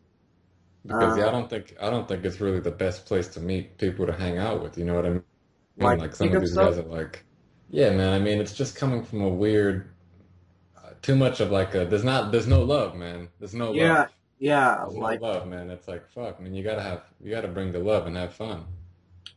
yeah, like when you meet pickup guys, it's basically the deal is all your business is meeting girls and picking up girls. Like Yeah. with the SSM shit, it's like we basically just want a really badass and cool life with adventures plus girls. Like they're a part of it. But the pickup guys, like I can't talk about this, but like definitely the goal is to pick up girls when you meet pickup guys, only pickup guys. So that's And probably yeah, the difference, you know. hey Bobby, are you back, man? I'm back. Okay. It's just Yeah, that was some definitely cool shit about what you said. And I think the one thing about it that some of these guys, like you're saying, the troll guys don't really realize is like doing that shit actually it's like a real deep understanding that it applies to business also, but being all weird like that is actually gonna hurt you. You know what I Yes. mean? And I think like normal, like cool guys understand that like doing that shit, even though it takes more effort and you're trying to do something, that actually is gonna make you do worse, you know? And that's like I think one of a big understanding that you need to have with things in life is like if you're all like that, you know, and all needy and just wanting something so bad and you know where it affects your personality and things like that, that's actually gonna make it worse, you know? And I've seen them, and some of these guys I got with were just talking to chicks, and the chicks are like cool as fuck. And then after like 10 minutes, they realize that this guy is a fucking weirdo. And Yeah, I'm yeah, just yeah. like, oh shit, man. Like, what the fuck, man. This like was a, you know, it was perfect scenario. The logistics were good and everything. And then this guy just, you know, his personality came out. And then you just see the girl he's talking at you or whatever, like start looking over at a friend or looking at you, like, what the fuck did you Yeah. do to me, man? Because like you're sitting there, you're cool and normal, and they're like, why are you hanging out with this guy? Like a lot of times, like I've had girls when I'm with these guys be like, oh, do you know him? And I'll just be like, no, because I've had times where I said yeah, and the girls just stopped talking to me, man. Yeah. yeah, But yeah, dude, that's why I love SSM, man, because it's just like people, it's more focused on a lifestyle, not getting something, you know, like having a quality Exactly. And lifestyle, that's which the key that's right what's there. important. And if you have a good lifestyle, man, you'll things will come naturally. You'll get good friends naturally. Good, you know, girls will come into your life, money and things like that because your lifestyle promotes it. You know, they'll have people have things in common with you. So you like traveling. You other people who like traveling, you're gonna get along with. You know, you like going out. If you meet some girls who like going out, then you'll get along. You know, it's just like if you focus on making a cool lifestyle, everything else happens. Yeah. And And I think that you just said the key to the whole thing is that a lot of the people that do RSD is like game is their whole life. There's nothing else. And then the people that end up in SSM, that's where like game is a part of their life, and the cool lifestyle is the goal. You know. yeah, yeah, I was kind of wondering. Like, I think in the U.S., like, there's a lot more of a mentality of like, I think people wanting to get things because that's kind of like the American way, you know, get money, fuck bitches, whatever. I guess is American it? dream. Do you notice that as much in like Sweden and Norway? Yeah, I think so. definitely, man. Yeah, Yeah, 100%, man. As I was saying earlier, everybody's like going after an apartment, going after everything, like getting stuff, you know? They don't yeah, focus on like living right now. All of them want to, oh, you man, you have to have you have to have a good education, or what's going to become of you, man? Get your shit together. You got to get an apartment. You got to get a family. Blah blah blah. Yeah, so it's very focused on that, like among my friends and all in Norway. Yo, Bobby, hey Freddie, I think we should tell him about bringing the love, man. Oh yeah, When me and Freddie were hanging out in Thailand and we're just going out and meeting chicks and stuff. It seemed like we had a little bit of a different mindset than what I usually do. And it was the one thing we'd have in our mind when we were just walking up to chicks and we were doing dumb shit like well, capturing them and basically gangbanging them. But what we would say is we walk up and we'd be like, you know, like, oh, is there love here? That would be what we'd always be asking. And it's like, I don't know any Okay. better way to explain it, but like if is there love here, it means like is there a chemistry with the vibe we're having and the vibe they're having, Yeah. and if or are they shut off? You know, if they're shut off, if there's no vibe in the chemistry, then there's no love there, and this shouldn't continue. So I would always be asking myself, and like we walk up to chicks, talk to them, and then we'd be like, "Hey, is there love here?" And we'd be like, "No," and then just walk away, and these chicks are like, "What the fuck," you know? But I think that's really true, and that's like one of the keys to live a good lifestyle is have quality people that are bringing love and contributing to a better situation that's going on at that moment or in that given period of time. And I think that is fucking huge. It's like if you meet someone and just because you want to bang the chick or whatever, if she's not contributing to making each moment better and things like that, then you should just go find another girl. Same with dudes. Yeah, Yeah. a main part of that is what you were saying, Nick. Uh, like having sex is just another way of having fun. That's a big part of it. Yeah. Because if you have that mindset, it's gonna be like you're gonna find girls who are not only hot, because you don't talk to ugly girls, right? So you find hot girls, and if they're cool to hang out with, you'll notice that right away or within a couple of minutes. So if they're cool, you're kind of screening them, you know. So they're like you are looking for no, they have to be looking for your kind of approval. But let's not go that deep. Keep it simple. Like if you feel the love, go for it, and you're gonna have a lot more fun like doing that. Like meeting people that you actually want to be around, not just because they're hot, but because they're cool, you know. Yeah, and I think that's huge, man, for actually meeting like quality girls, because the girl needs to know that you're not gonna just take anything. And you have like a standard and stuff like that. But it also gives you a better life. Like you don't want fucking dumb chicks in your life that are like, making you like miserable and just because you stick your dick in them. Like how many dudes do that, man? Especially like they get a girlfriend. Everybody knows a couple of them of your friends that just got a girlfriend, and then it's like, what the fuck happened to the guy, man? Yeah. Oh Yeah. yeah, Sally. She wants me to go out to dinner with her friends tonight. I'll give you guys a call tomorrow or whatever. Yeah. And it's like, he doesn't even really like her as a person, right? So what would be the only reason he's there? Oh, because it's the only chick that'll fuck him. That's a ridiculous way to live your life, man. Yeah. It's cool. It's cool if they're like, oh yeah, we're gonna hang out with their friends tonight. We're gonna do some blah, blah, and like actually liked it, and you guys like hanging out. Cool.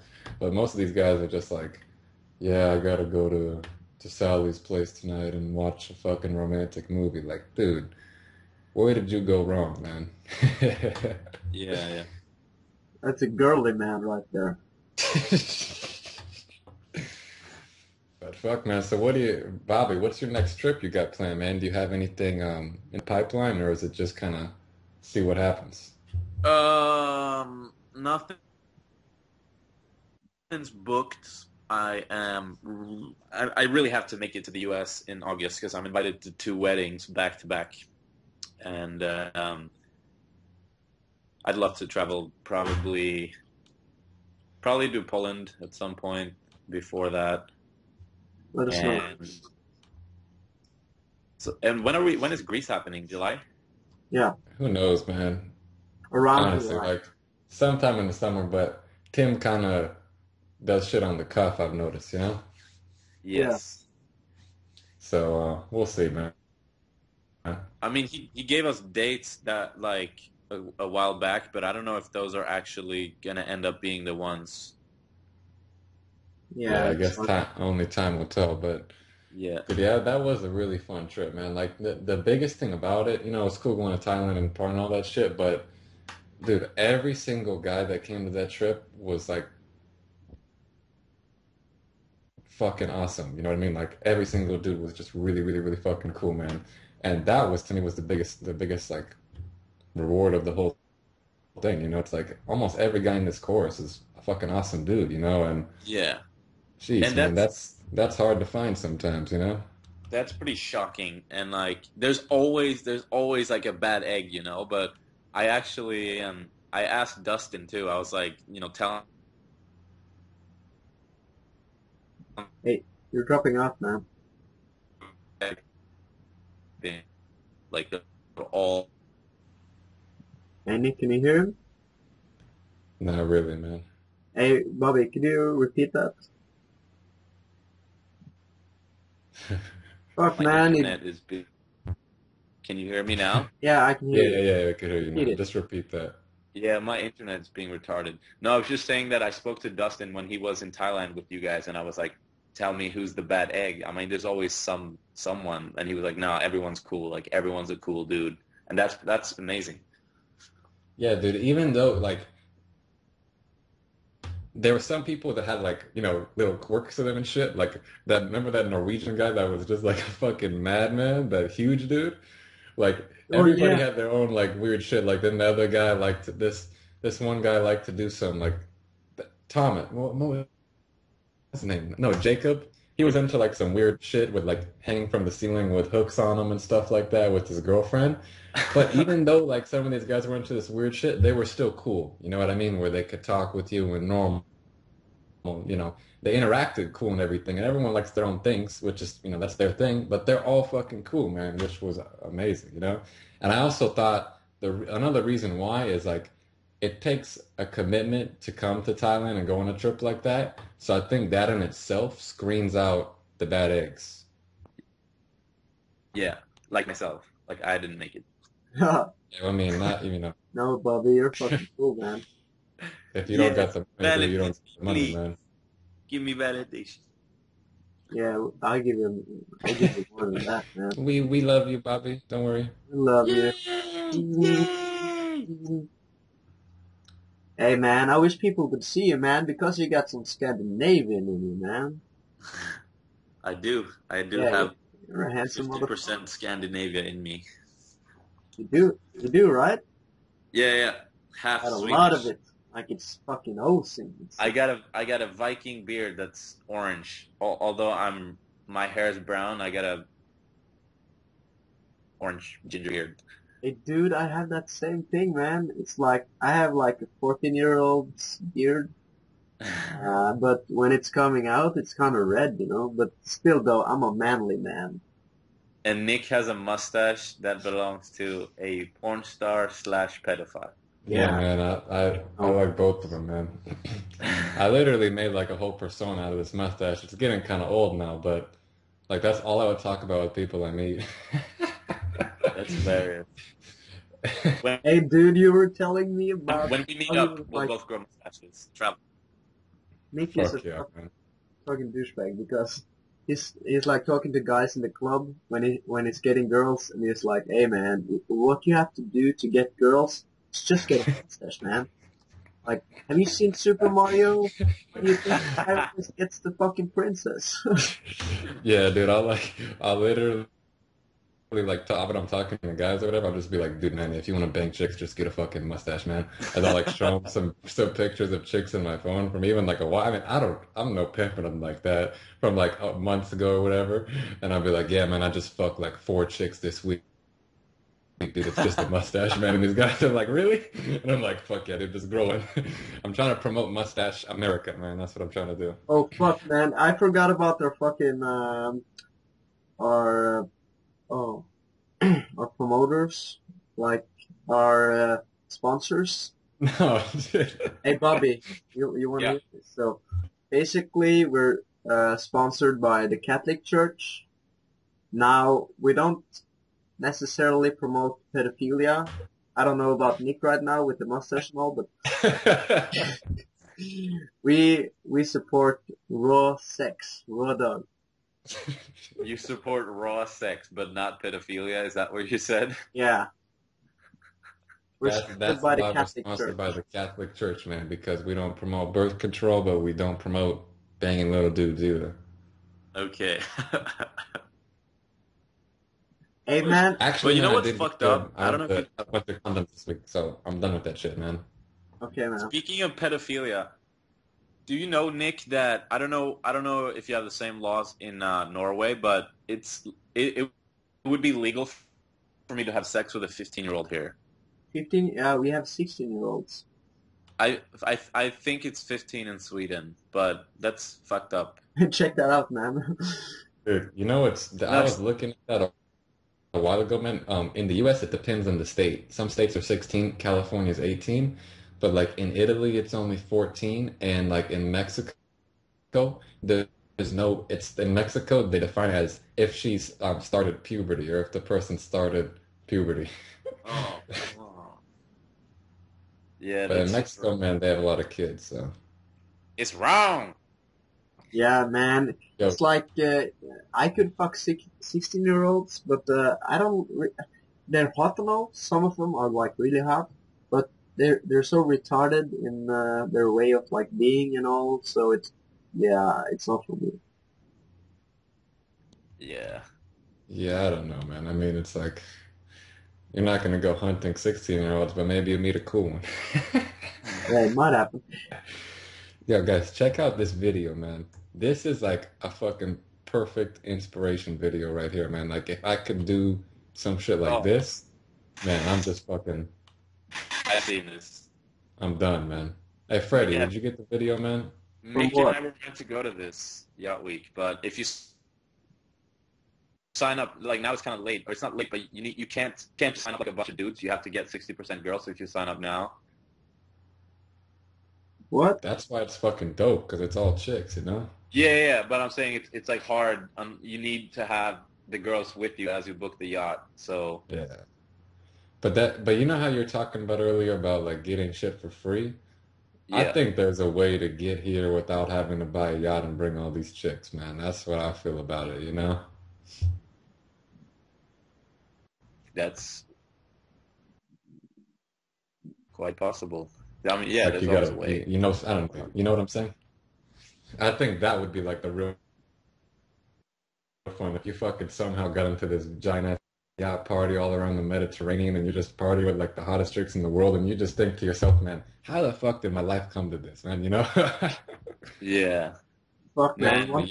your chat is turned off, man. You didn't get the video. Oh, can you hear it's me now? yeah.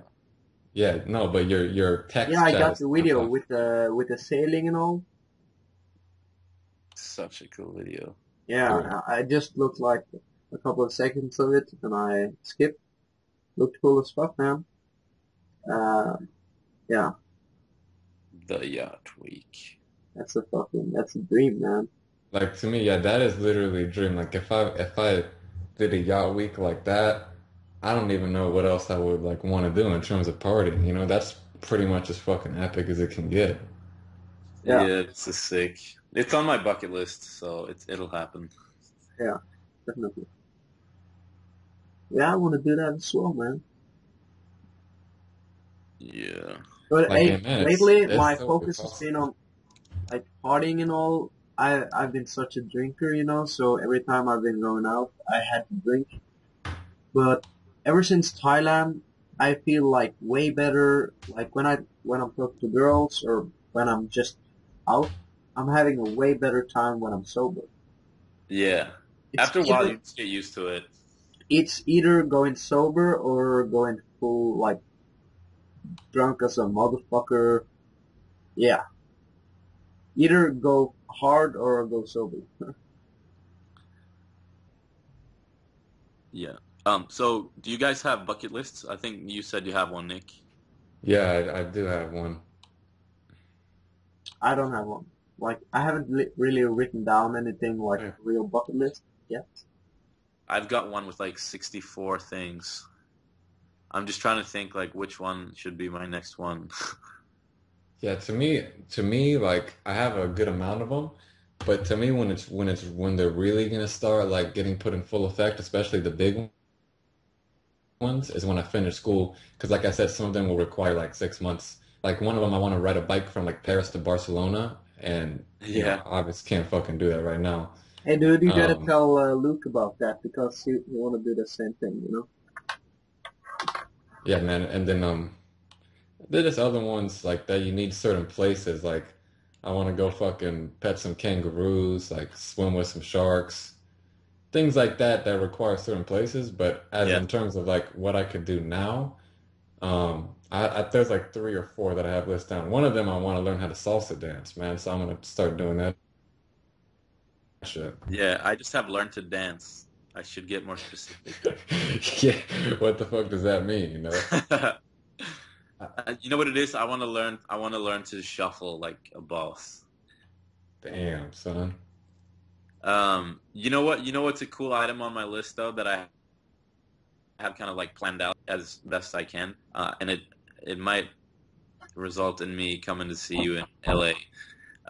So to sell a screenplay. That's pretty cool, man. What? Yeah. Sell it successfully or just sell it, try No, and like sell it, you know? I want to sell it to like a studio or something. I mean that's obviously the hardest thing, but basically once my screenplay is ready to be sold, I'm gonna go to LA and basically just fucking act like a spy and get the right person and basically get them to help me sell it, I guess. Or yeah. Um, it's gonna be hard, but it's doable, I think. Dude, Bobby, I like talking with you, man. The one thing I noticed with your mindset, man, is you really have a good mindset of like incorporating everything in your life together, you know, where it's like you don't just only work and you don't just only like go and travel. Like you could be running your business and then you're like, oh, screenplay's ready. I'm gonna go to fucking LA as a spy and shit. You know, and you have like a real good whole like holistic view on doing everything, man. And I think sometimes I That's get an a little interesting one. one-tracked. So that's cool.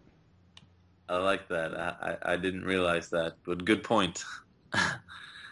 Yeah, man, because Yeah, that it's funny how you can like see people for who they are like right away. So when I was watching the video when you're kind of explaining this way of how you've been like a lifestyle coach or something, Oh yeah, and it's this circle and all.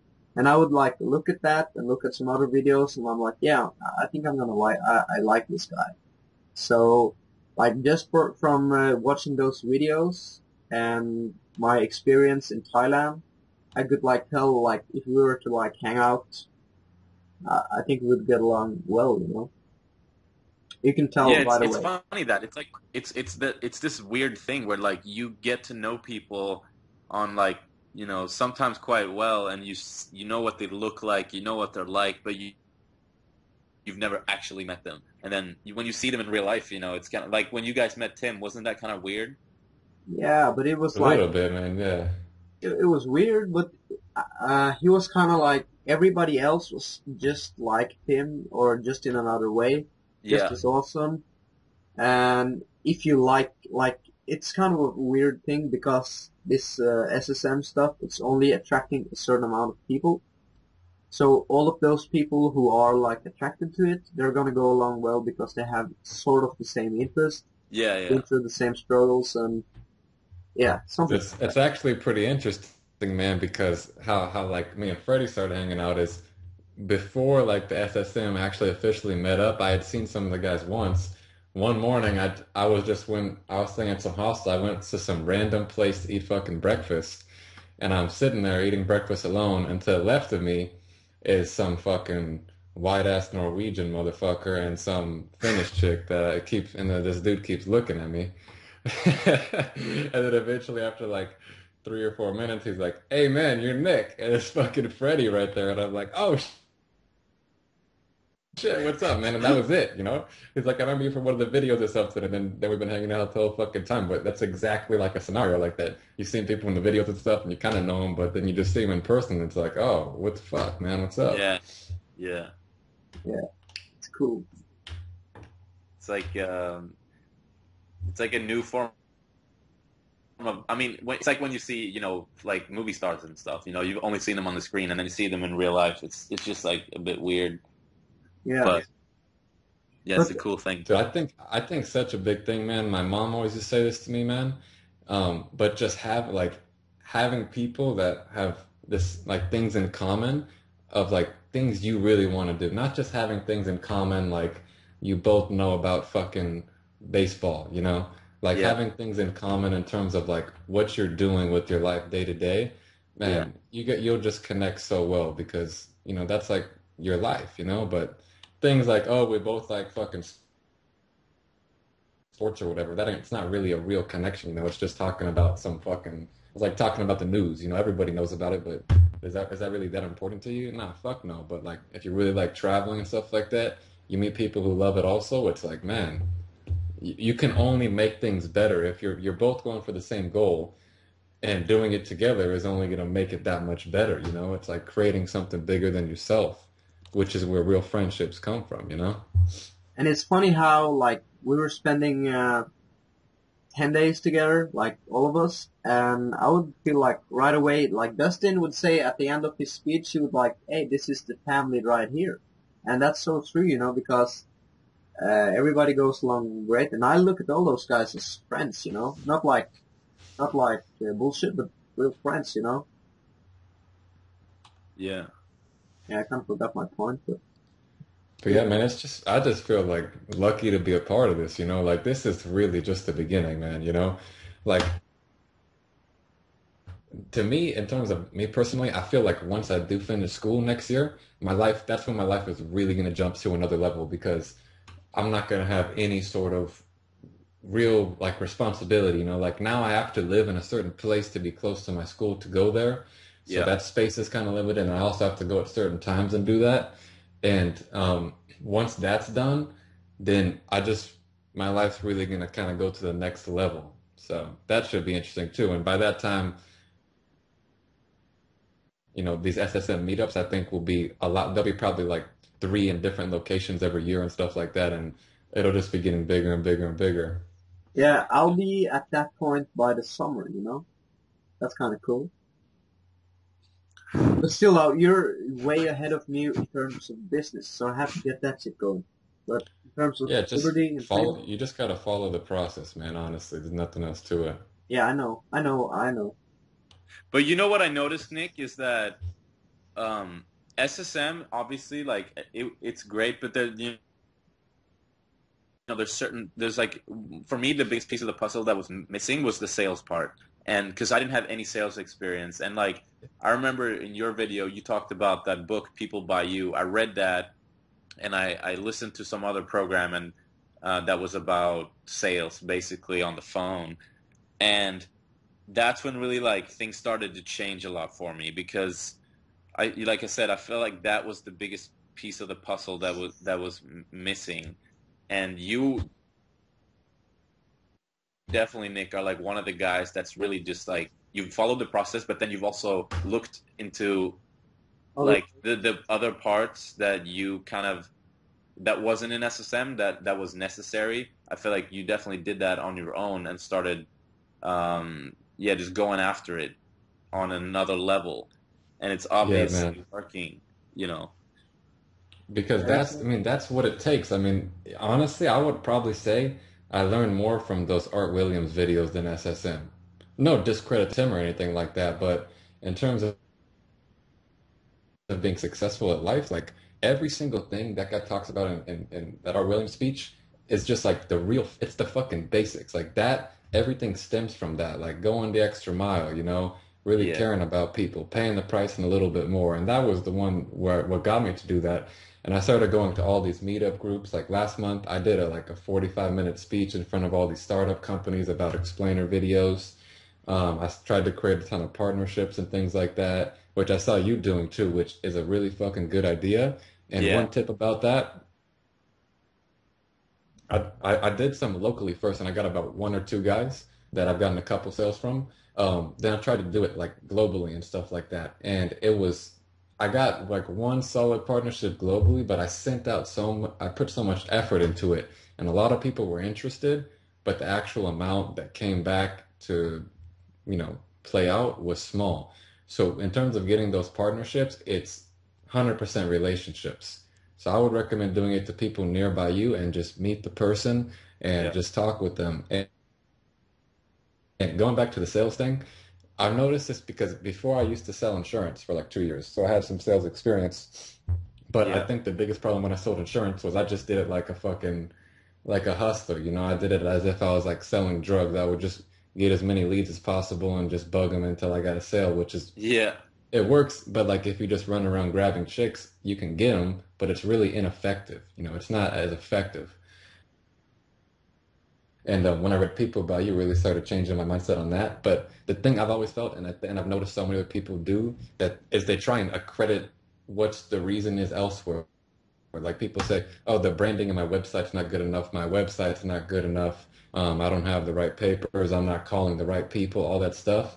It's bullshit, man, dude. 90 fucking percent of running your business and making your business work is you. It's not the shit around You it. got It's how it. people Exactly. talk with you. It's you, man, and it's your responsibility. If you're not getting sales, and it's hard to admit that to yourself. Like these last couple of weeks, I wasn't getting sales, and until this week, I got a couple, and I actually changed what I was doing, which was me, and that was listening to their problems, asking the right questions.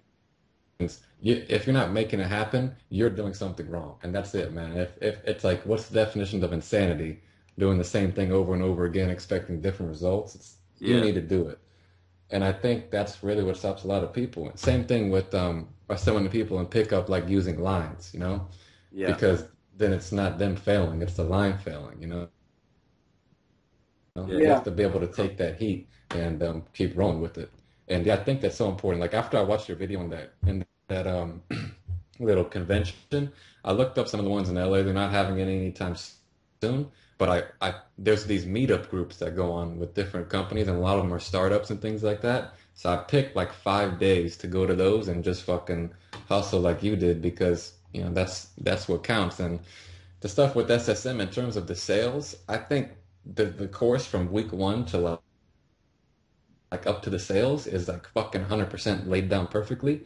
But I think there could definitely be a lot more tips about sales and automating your business. Like in terms of how to do meetings, how to set up meetings, addressing your clients, and then also different ways to get clients because the direct mail is really fucking good.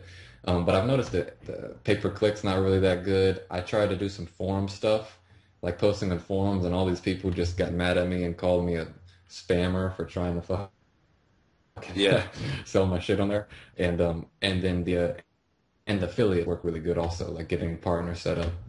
But other than Yeah. that, you were saying a lot in your journal was, fuck making online sales, focus on in your city and building relationships, and then it'll come from there.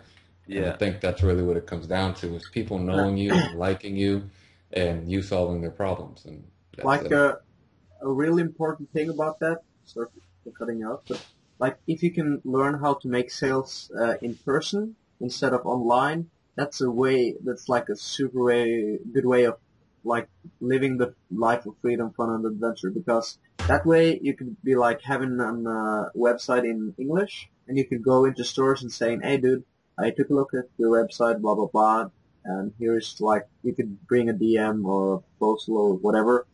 And having those kind of skills is going to help you so much if you want to do some business on your travels and get new clients like all over Yeah. the world. But you, Yeah, I honestly think if you can't sell, you're not going to be successful, or unless you know someone who can be your salesman for your company. Like if you can't sell and you don't have someone who works in your company that can, it's impossible to be successful, man. Yeah. yeah. So like you need to learn, right? Like you either learn or you hire somebody. But most likely, I think the best. And like I started learning, and obviously I'm like a rookie, but it did just taking the time to attempt to learn the steps and like actually going after it a little bit. It made a big difference. But going Yeah, back man. to what you just mentioned, which I sorry. Yeah, go ahead. I wasn't gonna say No, anything. just about like I think a lot of guys they come into it with the mindset of I can do it through pay per click. I don't have to meet the person. I can just like roam around the world and get all these sales. And it's kind of similar to like reading pickup until you find like the perfect line, and then you can go out and just boom, you'll nail it the first time. I think for me it changed when I had that when I realized that I was in that mindset, and then I realized that okay, it's better to try to start a real business in the sense of make meet people, create relationships with them, and build like a network of partnerships, because then you can have say like 10 people that work with you, and then you can leave the country and be traveling, and they'll call you and be like, oh, we got a sale, and then you don't have to be like Yeah, man. spending all this money on AdWords and stuff. Hey, Yeah, that's cocksuckers, definitely true. you guys want to wrap this up? Feeling Yep. fucking hungry as a motherfucker. So Yeah, man. where do you post these? You've done this before? Yeah. We just started putting them up on YouTube last week. We've done like two, I think. So there's a third one. We've done Oh, more, but two of them just didn't turn out that good, so I didn't put it up. No, that's not it. You know, we had to clip it all together and it's all fucked up. It's not the raw and uncut. It's totally cut up in 100 pieces Yeah. and just shit, you know. But yeah, also, I mean, let these people know like about your what's the name of your website with your traveling stuff, mickandbobby.com, or let them know anything yeah, you want yeah. them to So check out because that shit's neck and neck with exactly what we're talking about. You know, they could get a ton of useful stuff from that. yeah, I mean, it's basically the adventure part of Freedom, Fun, and Adventure. But we do have a blog which is Mick M, as in Mohammed, Mick Moses, and bitch. Bobby, which is Bobby, but an E instead of a Y, .com. And it's just a blog, and you can find our YouTube channel and see our videos and stuff like that. Yeah. Yeah, they got some Check out shit on it. their Europe adventures, man. That shit was cool. And if you want to see a funny little clip, check out the golf swing, man. How the fuck did you fall like that? I don't even know how that's like in terms of physics, how that's possible, but it looks But you like know what it I've was? never seen somebody fall like that. Like the way your Yeah. body supported was just weird.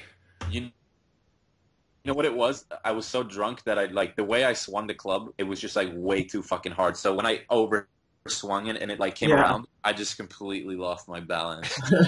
Like a ballerina twirl and then fell in the water. Yeah, Yeah, you guys gotta check that out. It's like our main man, Bobby, fucking celebrity, handsome, Scandinavian motherfucker. Check it out.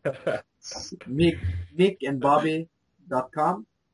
yes. Yeah, check that out. And Cool. for us, it's F&N Raw Uncut at Twitter. Twitter. Sweet. Beef There's a and Twitter. I underwear. want to check this out. Yo, let's follow each other on Twitter. You know. Cool, man. Awesome. All right, then I think that's it. Yeah, that's it, I man. think we're wrapping up F&N for the day. Peace out. Peace out, bitches. All right, I stopped recording it.